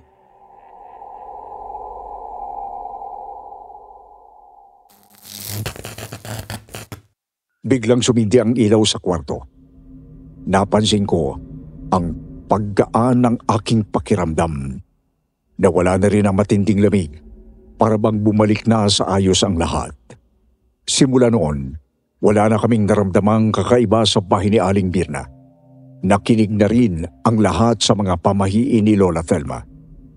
Hanggang sa libing, sinunod ang mga piling niya tungkol sa mga batang kailangan ihakbang sa ibabaw ng kabaong para hindi magkasakit o kaya bangungutin. Nagpahanda din ng pansit matapos ang libing para humaba ang buhay ng pamilya. Habang kumakain, lumapit si Jojo kay Lola.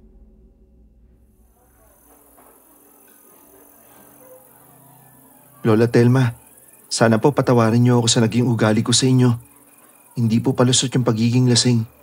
Hindi talaga maganda ang inasal ko. Pasensya na po. Iiwas na po talaga ako sa pag-inom. Pinangako ko rin po yan kay Nanay. Salamat, iho. Malaking bagay ang paghingi ng patawad. Matutuwa ang nanay mo sa'yo dahil may natutunan ka sa nangyari. Sigurado akong pagbubutihin mo na. Nay, naisip ko din. Sa dami nang nangyari sa ating kamakailan lang, baka gusto niyo nang sumama sa amin. Parang di ko na kaya na mag-isa pa kayo sa bahay. Parehas tayo nang iniisip. Hinintay ko lang na magtanong kayo ulit eh. Ready na ako. Napag-isip-isip ko na importante naman talaga ang mga memorya sa bahay pero mas mahalaga ang mga pwede ko pang maipon na mga natitirang sandali kasama kayong pamilya ko. Walang katumbas yon. Yes! Makakasama na natin si Lola lagi.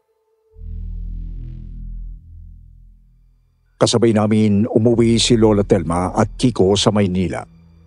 Nabalitaan namin na sinama ni Kuya Jojo si Mang Ronald sa Amerika at doon na nag-retire ang matanda.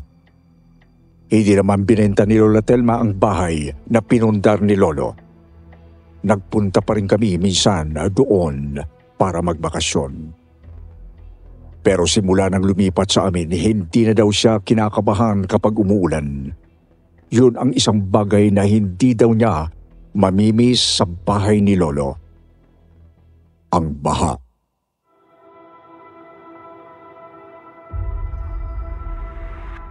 Isang magandang gabi po sa inyo, Mr. Wilmore.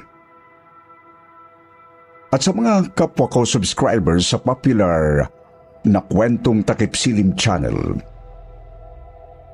Gusto ko sanang i-dedicate itong karanasan ko sa mga kapwa Pilipino na naninirahan sa labas ng Pilipinas at sa milyong-milyong OFWs.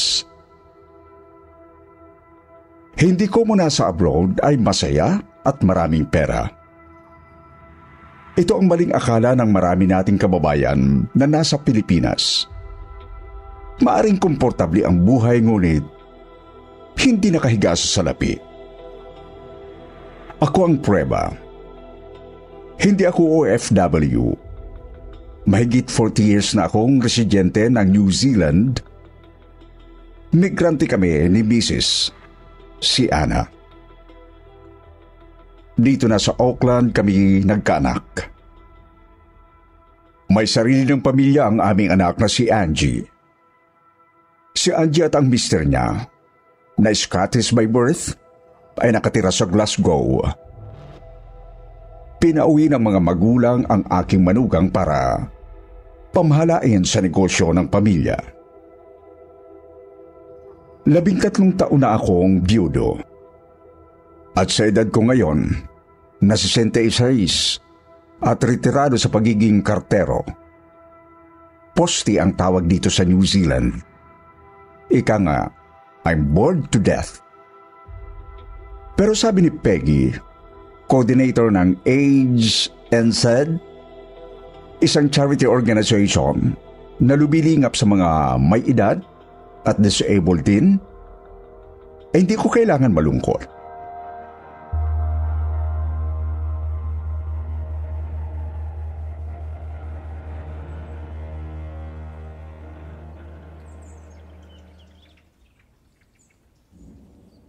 You're quite fit and healthy for your age. Thanks to all those walking I had to do as a postie. Exactly. You're fit as a fiddle. Do a world of good for the elderly with mobility issues. I'll think about it. What's there to think about? I wouldn't know how to deal with the lonely elderly trapped at home. Nothing to it. You visit the clients in their homes, chat with them, drink tea and eat biscuits with them.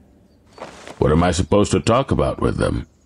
Talk about your daughter living in Scotland.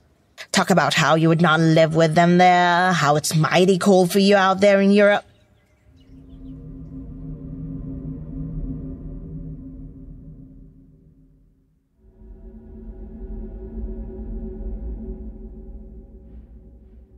Hindi kailangan ni Peggy ng hard sell. Walang isang linggo ay nagbalik ako sa local branch ng Age and Said kung maiibsan ang pagkabagot ko sa pagdalaw sa mga mas matatanda sa akin o sa mga disabled na nakapirmi lang sa bahay. Well and good. Kahit papano siguro, I feel better na may magagawa pala ako kahit konti para sa mga walang kamag-anak na kundi man inabandona na ang matanda nila ay wala ng buhay na kaanak. Ngunit ano ba't isang masaklap na parte ng aking buhay ang umigpaw sa alaala paglabas ko sa aking sasakyan. Pagkaparada ko sa parking lot ng AZ. Buhay pang aking si Ana nang makilala namin si Roland. Miyembro siya ng band na nagpe-perform sa local naming RSA Club. Gitarang hawak niya, acoustics. Pero may isang pangarap si Roland. Ang maging ventriloquist. May nakilala si Roland na ventriloquist sikat sa Amerika. Ito'y noong sa cruise ship pa nagpe-perform si Roland at ang kanyang band. Sabi nga ni Roland noon, sa amin ni Ana,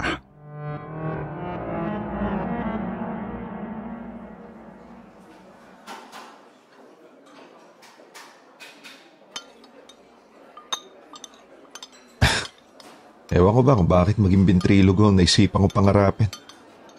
May natutunan naman ako mula sa sikat na ventriloquist. 2 linggo niya ako pinagtiyagaan turuan. Sapat bang 2 linggo para matutunan mo ang trick sa paghahagis ng boses mo sa dami? Practice lang siguro ang kailangan ko. Alam mo na, practice makes perfect.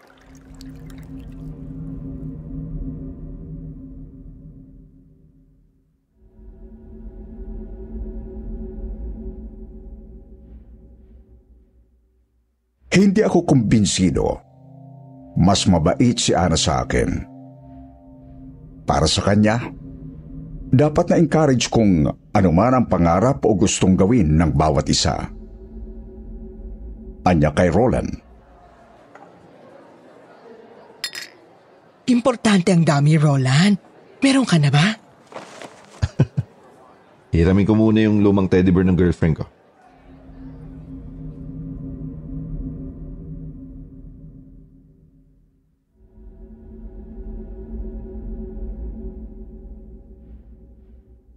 Naging malapit naming kaibigan si Roland. Mabait siya, makonsidera, walang ere. Ang puna ko lang sa kanya ay nakalaan sa kakaiba niyang pangarap. Sabi ko nga kay Mrs.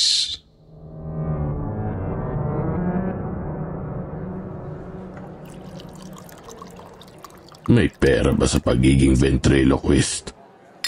Kung masaya si Roland sa pangarap niya, sino tayo para kumontra?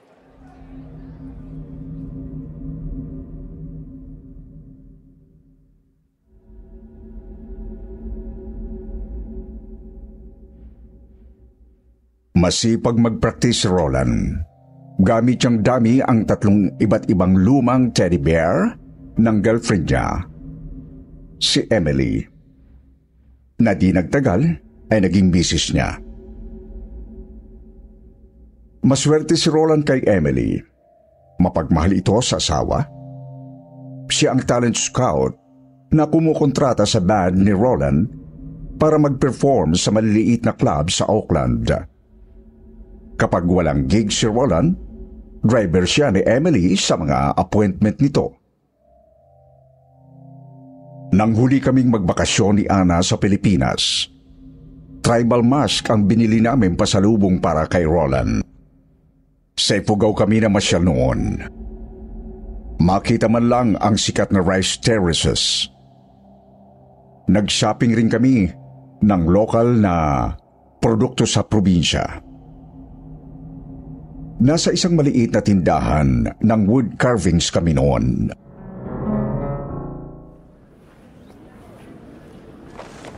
Kesa teddy bear ang dami ni Roland, bakit hindi itong bakunawa mask? Sabagay, kakaiba at nakakatakot. Kahit di magaling na ventriloquist si Roland, may hypnotize ang manonood sa pagtutok ng mga mata nila dito sa maskara ng mga babaylan noong unang panahon.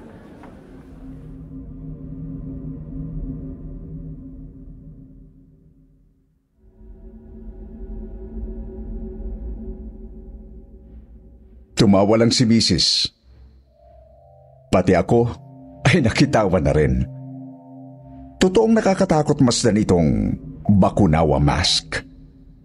Pinili ko ang unique sa lahat na maskara na inukit sa kamagong.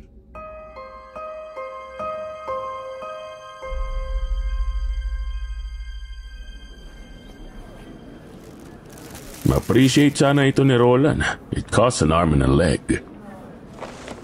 Huwag mong kalimutan, magbabayad tayo ng export fee sa customs dahil rare wood ang kamagong.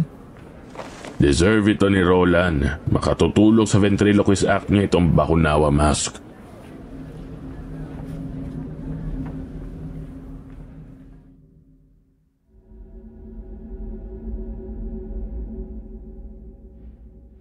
Ngunit kabaligtaran niyon ang nangyari. Nang premyerong gamitin ni Roland ang Bakunawa mask bilang dummy, birthday ni Ana. Nasa RSA Club kami. Nagsasayaw. Kunti pa lang ang customer. Isang linggo ito bago ika-30 anibersaryo namin sa kasal. Hindi suot ni Roland ang Bakunawa mask. Naka-strap ang nakakatakot na bakunawa sa isa niyang braso. Ang tugtog na pumapailan lang ay ang paborito namin ni Ana. Kinuha ni Roland ang mikropono. Tumutok sa spotlight sa Bakunawa mask sa kanyang braso. Sabi ni Roland,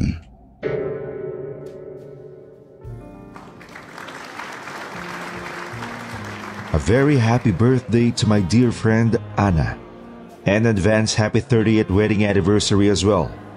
To Anna and Peter, also a very dear friend, this coming Friday. Na hindi mangyayari. Hindi aabot si Anna sa ika-30 anibersaryo nila ni Roland ng kasal.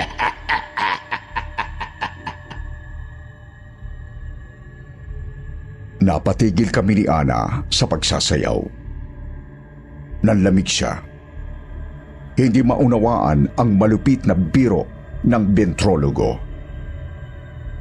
Iba ang daramdaman ko. Humugos ang dugo ng pagkamuhi sa aking ulo. Binitawan ko si Ana. Mabilis kong dilapitan si Roland at sinuntok ng ubos lakas.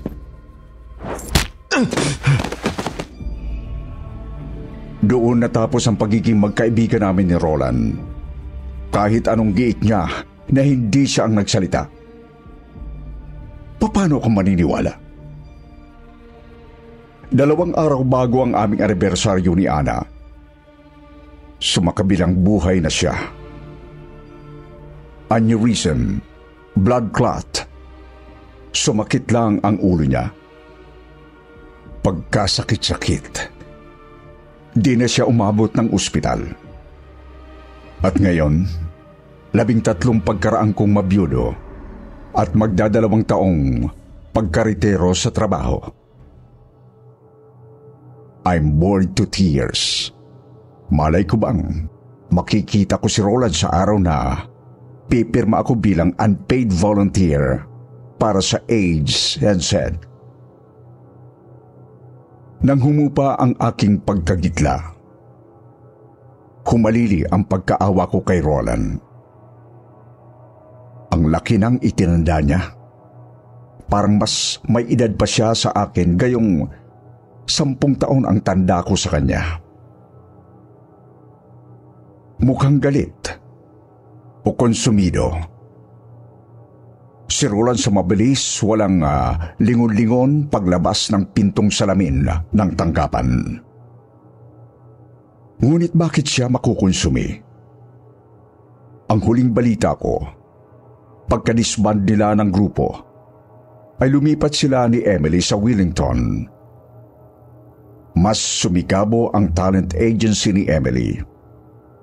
Itinigil daw ni Roland ang pagiging ventrologo at tumulong na lang sa business ng misis.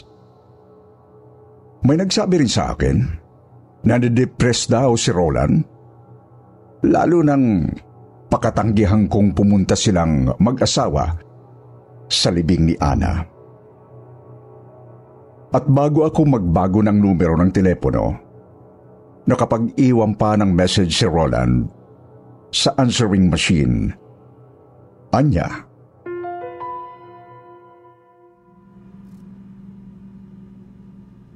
Maniwala ka sa akin, Peter. Hindi ako yung nagsalita. Yung maskara yun, yung bakunawa. Gagawa ba ako ng ganong kateribleng biro? na hindi naman pala biro. Dahil nagkatotoo. Ngunit maniniwala ba akong may kababalaghan ang maskarang bakunawa? Na kami ni Ana ang bumili sa Ifugao Province?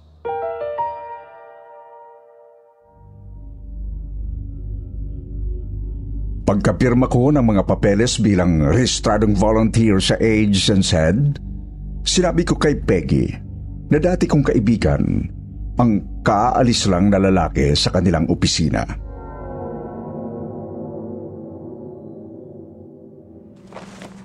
Former? How come? Long story. Something to do with the Filipino tribal mask that my wife and I gave to Roland as a present.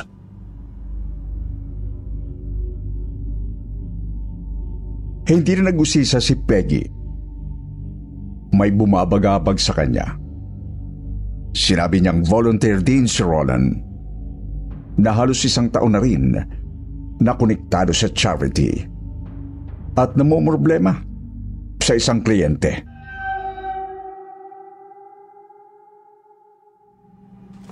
I'm worried, actually.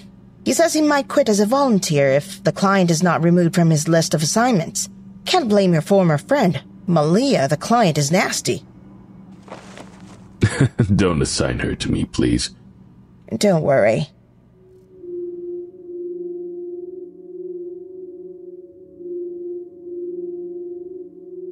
At totoo naman sa kanyang ipinangako si Peggy. Mabait. Sabi nga ng ibang kapwa ko volunteers, ang inassign sa akin ng mga kliyente.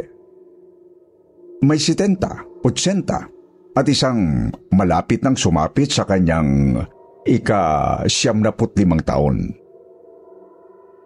Ang gusto lang nila ay may makinig sa mga kwento nila. Maano ba kung paulit-ulit at iyon din? At magbitbit lang ako ng chocolate biscuits para sa aming tea. Ang saya na nila. I felt good. May mapapasaya pala ako kahit papano. Ngunit sa likod ng aking isip ay hindi ko maialis sa isipan si Roland. Ang kwento nga ni Peggy minsan,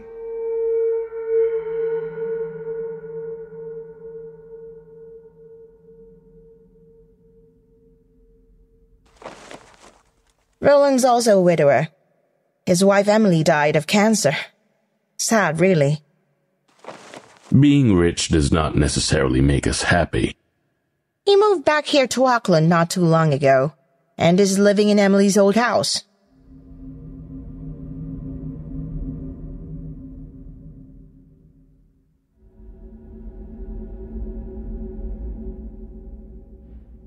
noong ko kinonsidera na patawarin na si Roland.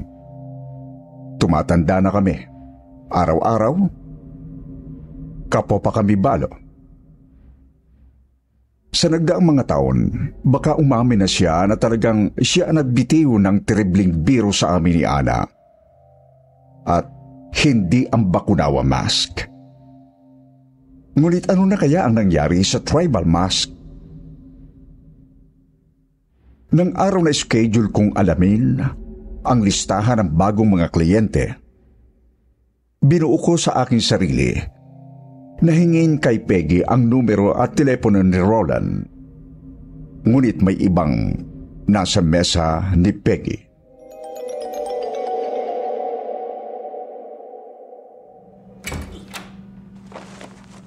Hello, good morning. Peggy's not in? Uy! Pilipino ka rin?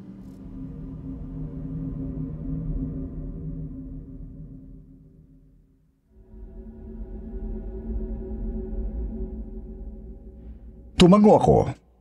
Nagpakilala si Sally, Pinay.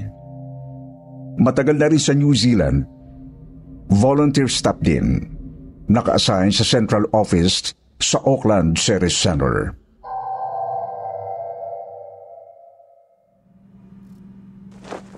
Nag-substitute lang ako kay Peggy, yung isa nating volunteer. Si Rola na kababayan din. Tinotoo yung banta na hindi sisipot kapag hindi inalis si Malia sa kanya bilang kliyente. Dinig ko problematic na kliyente itong Malia. Ay, sinabi mo pa. She's horrible. Walang bait sa katawan. Sobrang bitter pa na parang ampalaya. Siguro dahil sa sitwasyon niya kaya ganun. Tanda at housebound. Wala pa siyang 50. Kiwi. Born and bred dito. May spine problems. Aksidente sa pabrikang dating pinagtatrabahuhan. At sus, katabang tao. Hindi halos magkasya sa wheelchair niya. At sobrang racist. Habang naghihintay kay Peggy, nagkwento pa si Sally. May isang volunteer, Fijian yata, si Kelani. Maliit, maitim, kulot ang buhok pero, napakabait. Sukat bang paiyakin siya ni Malia? Ayaw raw niya sa itim. Pinagtry pa siya ni Peggy ng isang beses kay Malia, pero ayun, sumuko si Kelani. Umuwi na lang yata sa Fiji. Namit mo na itong si Malia? Minsan lang. Pwede raw siyang dalawin at libangin ng brown-skinned volunteers tulad ko. Pero isang oras lang ako sa bahay ni Malia. Nag-apply na akong staff sa main office natin. I couldn't stand that weird woman.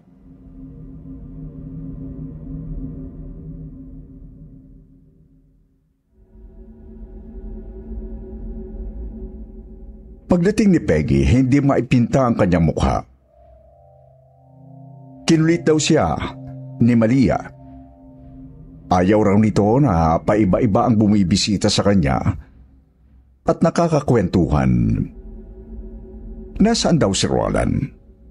Para inutusan lang daw niya na bumili sa grocery, hindi na bumalik.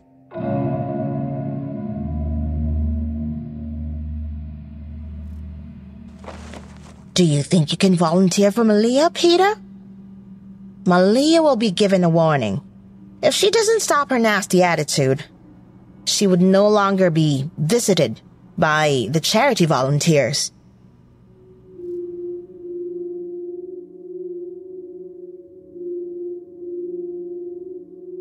Napapayag ako ni Peggy. Kung pansamantala lang at kung wawarningan, bakit hindi? Sa primero kong pagbisita sa bahay ni Malia, hindi ko mapilit ang sarili ko na magkaroon ng simpatya.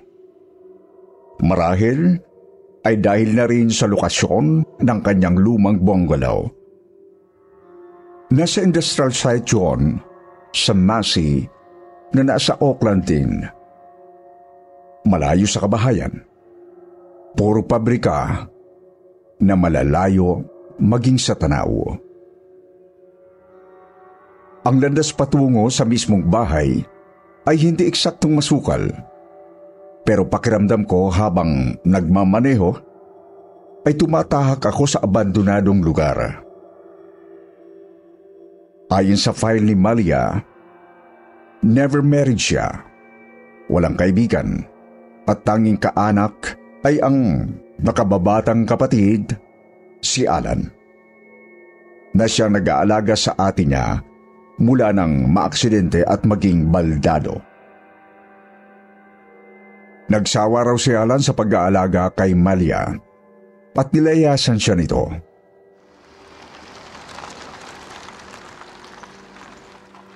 Pumarada ako sa harap ng bahay. May driveway naman. Pero may nakapark na sasakyan na nakukulambuan ng makapal na trapal. Naisip ko, kung di rin lang ginagamit ang kotse, bakit hindi ibenta? Kaysa nakatambay sa driveway. Sira ang doorbell. Nasabihan na ako ni Peggy, pero kakatok pa lang sana ako ay bumukas na ang pinto. Mabultong babae si Malia at weird. Makapal ang makeup. May suot na hanggang balikat na wig at kulay pink. Alas 11 na ng umaga ay naka-dressing gown pa. Bulaklakin at gilded ang hanggang sakong na dressing gown. May suot ding makapal na medyas sa pambahay sa sapatos. Ako ang unang bumati.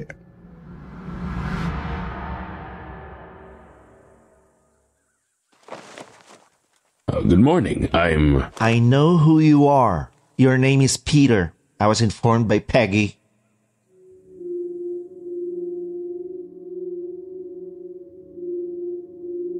Maitim at nakakabalisa ang tutok ng tingin ni Malia sa akin. Para nitong hinuhubaran ang aking pagkatao, ang aking kaluluwa, mula ulo hanggang paa. At ang boses niya parang malat na matinis na di mawari.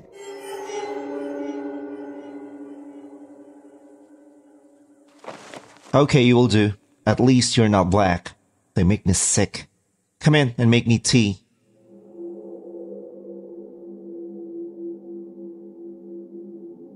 Tatanggi sana ako. Hindi sa ayaw ko.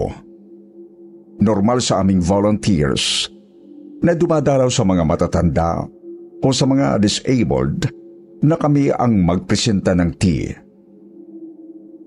Ngunit ang tandisang nag-utos na akala mo'y alipin ako. Sa kusina kami uminom ng tea. May munting breakfast table na bagaman luma ay malinis naman. May ilang piraso ring Lamington cake. Tira, sabi niya, nang bisitahin siya ni Peggy.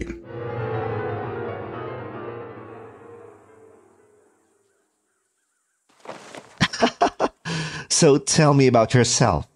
Are you an illegal?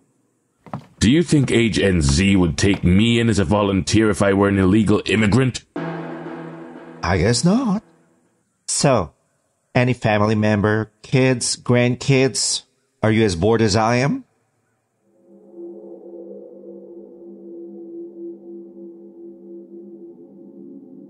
Hindi mabuti ang simula ng pagdalaw ko kay Malia. Hindi rin napakasama. Ramdam ko, nagpipigil lang itong pakawalan ang natural niyang pangit na ugali. Takot din siguro na alisin siya ng charity organization na lumilingap sa mga matatanda at disabled. Ngunit kung natural na pangit ang ugali, ay lalabas at lalabas. Ng mga sumunod kong pagdalaw, ay nakita ko yon. Naroon sabihan akong magimis ng kusina, mag-vacuum sa salas. Dala ng awa, ginagawa ko naman. Pero nitong huli, na gusto ni Malia na magdala ako ng weed trimmer para tapasin ang humahabang mga damo sa rapang lawn. Umangal na ako. Abusado talaga. 2 linggo akong umabsent sa pakikitungo sa mga kliyente ng charity. Malawak ang aking pangunawa. Pero kay Malia, pwede ba? Pagkaraan, nagpasya akong itigil ang charity work. Nauunawaan naman ako ni Peggy.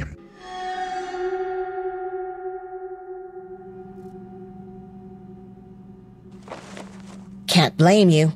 Malia's a real pain. I'll inform her that I could no longer visit.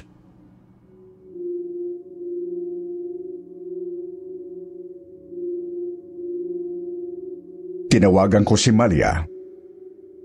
Kahit ganong kasama ang ugali niya, deserve niyang malaman kung bakit. Di ko matansya kung na-disappoint siya o nalungkot. Sabi lang niya,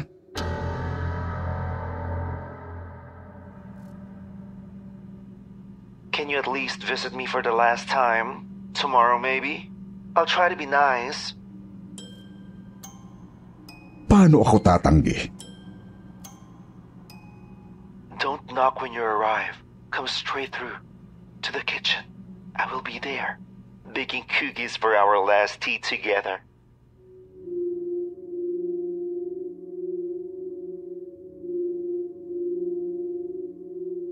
Alanganin akong umuo. Inisip ko na lang, hindi madali para kanino ang mabilanggo sa wheelchair. Tulad ni Malia. Siguro'y mabait talaga ako. O dahil baka tumatanda na lang ako at nagiging maawain. Naisip ko na naman si Roland. Nagkamali ba ako sa pagkakait sa kanyang patunayan na hindi siya ang nasa likod ng nakakakilabot na biro? Napagdesisyonan kong hingin kay Peggy ang numero at tirahan ni Roland pagkagaling ko sa bahay ni Malia. Bibisitahin ko siya. Hindi ako matatahimik. Obsessed ako. Pero may choice ba ako? Kailangan ko ng paliwanag. Kailangan ko ng katotohanan. Sabik akong bumangon kinabukasan. Kakatuwa ang pakiramdam ko sa pagtungo sa tirahan ni Malia. Mas matinding kakatuwaan kumpara sa una at sa mga sumunod kong pagdalaw sa kanya. Ewan kong dahil sa panahon. Patapos na ang taglamig, ngunit tila nasa kaligitnaan uli ng winter. Buti na lang, hindi umuulan ng snow dito sa Auckland.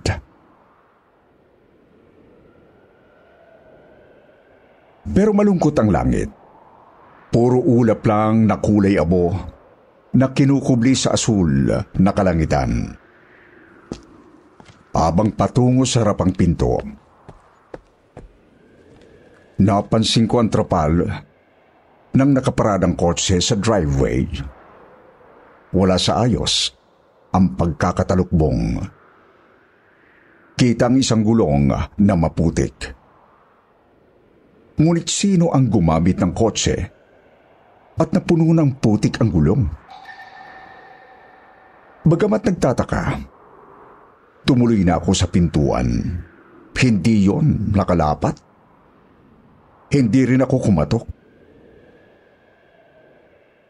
Pagtulak ko sa front door, inaasahan ko nang makita ang maikli at makipot na hallway diretso sa kusina. Ngunit hindi yun ang bumulaga sa aking paningin.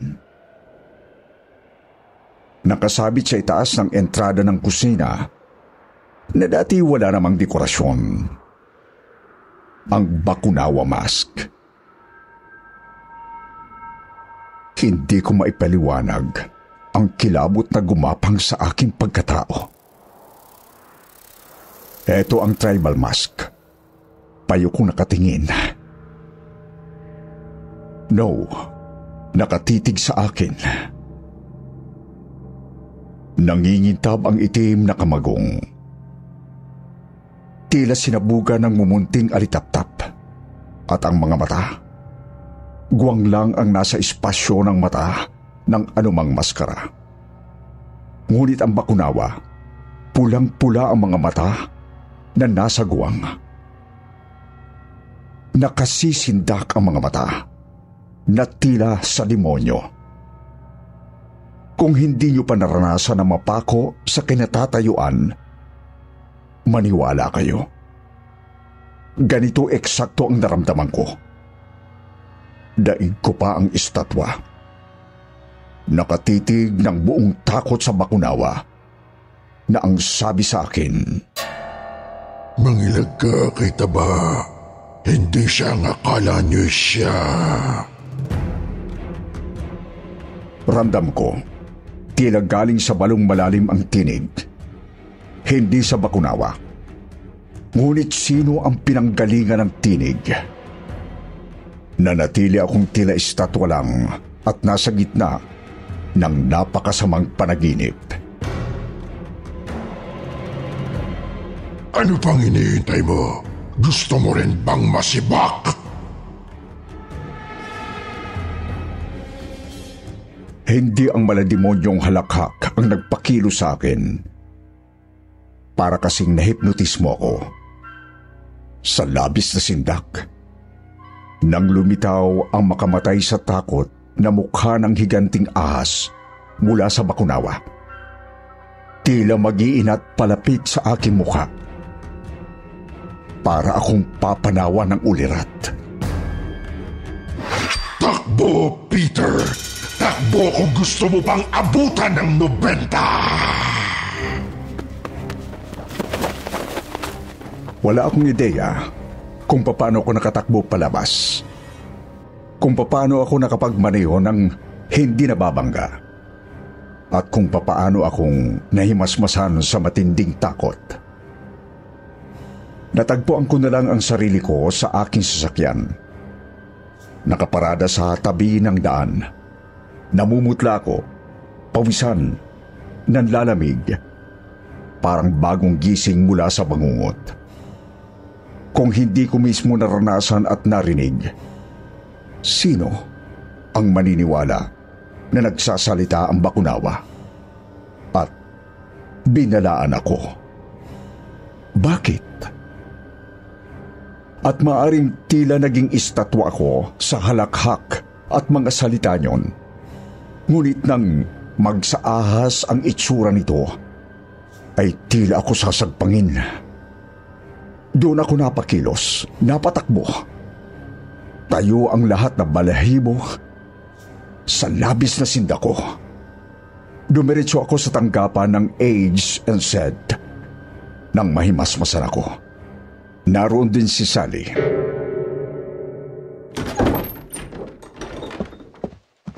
What's wrong, Peter?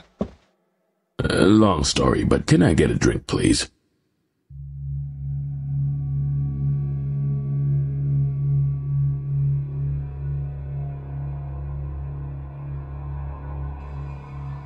Inilahad ko ang tungkol sa tribal mask, makapasok sa front door. Kay Roland yon. Idiin ko dahil regalo namin yon ng bisis ko sa kaibigan. Kakoy kilutuban ako. Naramdam ko, there was something terribly wrong, kaya agad akong umalis. Hindi ko binanggit na nagsalita ang maskara at pinatakbo ako. Hiningi ko ang address ni Roland. Kako, gusto kong dalawin ang dati kong kaibigan. Aalamin ko kung bakit napunta kay Malia ang bakunawa mask.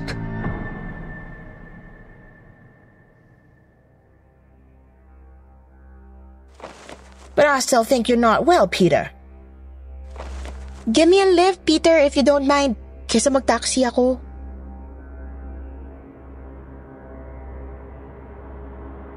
Sa sasakyan, hindi nagpatumpik-tumpik si Sally. Come on! Pwede mong sabihin sa akin, Peter, kung ano man ang nangyari. Daig mo pa talagang nakakita ng multo pagpasok mo sa office eh. Hindi multo ang nakita ko, Sally. At ano? Tena muna kay Roland. May malaki akong kasalanan sa kanya. Doon ko ipapaliwanag sa'yo namin ni Roland ang tungkol sa bakunawa. You mean yung maalamat na tribal mask ng Ifugao? Paano mo nalaman ang tungkol sa bakunawa? Sa Mountain Province ako pinanganak. Woodcarver ang lolo ko. Kaya ayun, nakalakihan ko si lolo na naglililok ng tribal masks ng Ifugao. Tena muna kay Roland. Kailangan niyang marinig itong sasabihin ko.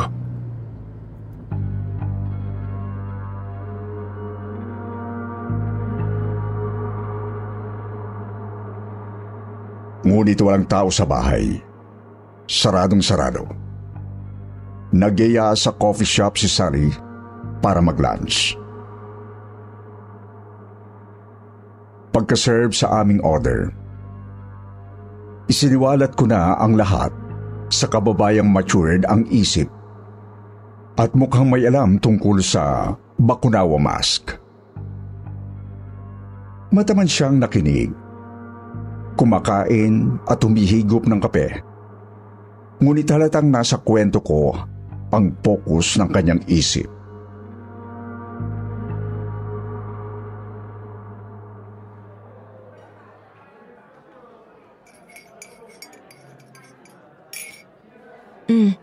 Hindi ahas ang nakita mong sumulpot sa maskara na parang tutukain ka. Mukha lang ng ahas ang nakita mo pero ayon sa alamat, dragon ang konektado sa Bakunawa. Walang totoong dragon. At ang alamat ay yun lang. Alamat. Katang isip. Hindi totoo. Gawa-gawa lang. Paano mo ipapaliwanag yung sinabi ng Bakunawa Mask tungkol sa misis mo? At bakit ka pinatakbo, pinatakas? Bakit na kay Malia yung maskara? Hindi ko alam. Wala akong ideya. Pero matindi ang kutob ko, may masamang nangyari kay Roland.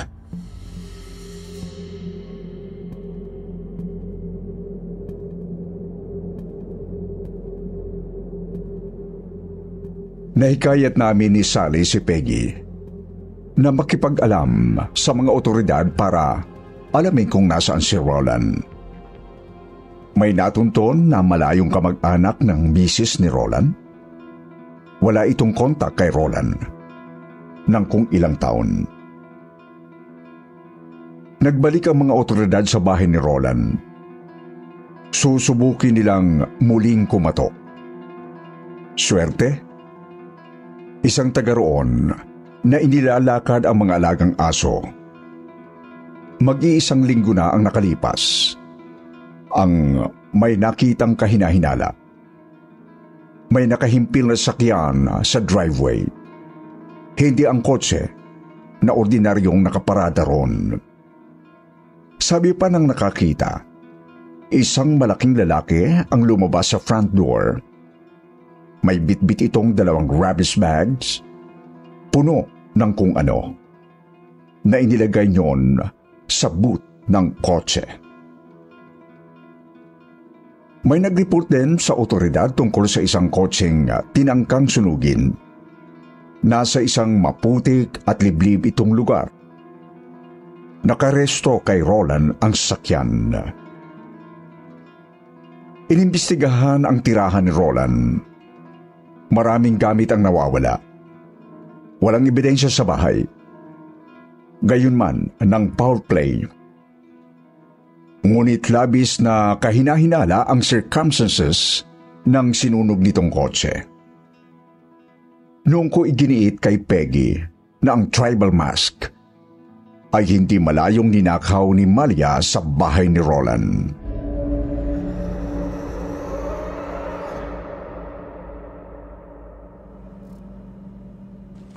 But the witness saw a man. How could Malia get out of her wheelchair? She's an invalid. I cannot explain. What I know is that mask does not belong to Malia. She stole it. How? I don't know. I believe that the car is being processed for fingerprints by the police. We'll see what happens next.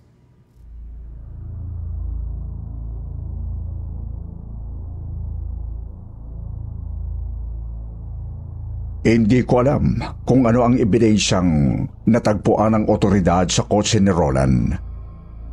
Nalaman ko na lang na nilusob ng mga may kapangyarihan ang bahay ni Malia, na napatunayang hindi si Malia kundi ang kapatid nitong si Alan. Noong pa'y crossdresser na si Alan. Hindi na bago rito ang magsuot ng damit pambabae at mag-makeup. Nagpanggap si Alan na siya si Malia upang ikubli ang ginawa nitong pagpatay sa kapatid. Yes, Mr. Wilmore.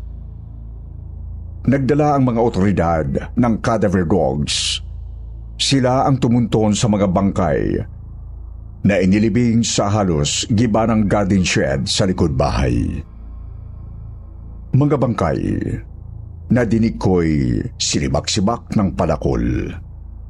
kakilakilabot, hindi ba? Naalala ko tuloy ang sinabi ng Bakunawa. Gusto mo rin bang masibak?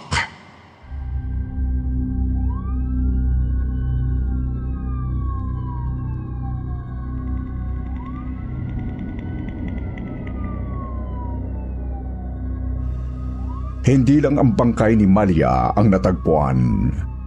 Pira-piraso ang katawan. Gayon din ang kay Kilani.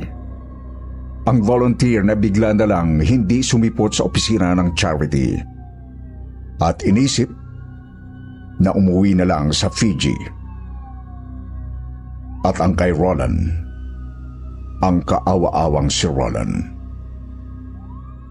Nagka-nervous breakdown si Peggy pagkaraan. Na ospital? She felt guilty at responsable sa hindi pag-iimbestiga sa bigla na lang hindi pag-report sa opisina ni na Roland at Kilani. Ayoko siyang sisihin, ngunit palagay ko'y naging pabaya nga siya. Maraming gamit si Roland na natagpuan sa bahay ni Alan, ngunit hindi kabilang doon ang Bakunawa mask. Hindi na ako malungkot. Hindi na rin bored to tears.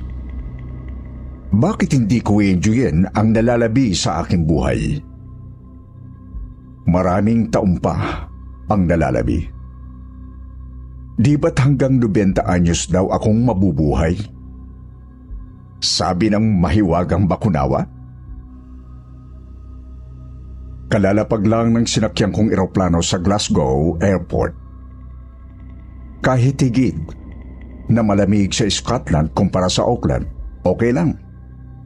Gaano na magsuot ng mas makapal na pangginaw. Excited na akong makita at kargahin ang aking unang apo. Na-clear na ako sa immigration desk. Natataka na ang aking pasaporte. Nang kawayan ako ng customs officer para lumapit. May nakita raw na anomalya sa hugis sa aking maleta nang dumaan yun sa scanner. Binuksan nito ang maleta. Damit ko lang ang laman yon. Ang mga pasalubong na dala ko ay nasa mas maliit na maleta. Walang kaba, walang pag-aalala. Binuksan ko ang maleta. At ang tumambad sa aking paningin, ang nakasisindak ng ngiti ng Bakunawa mask.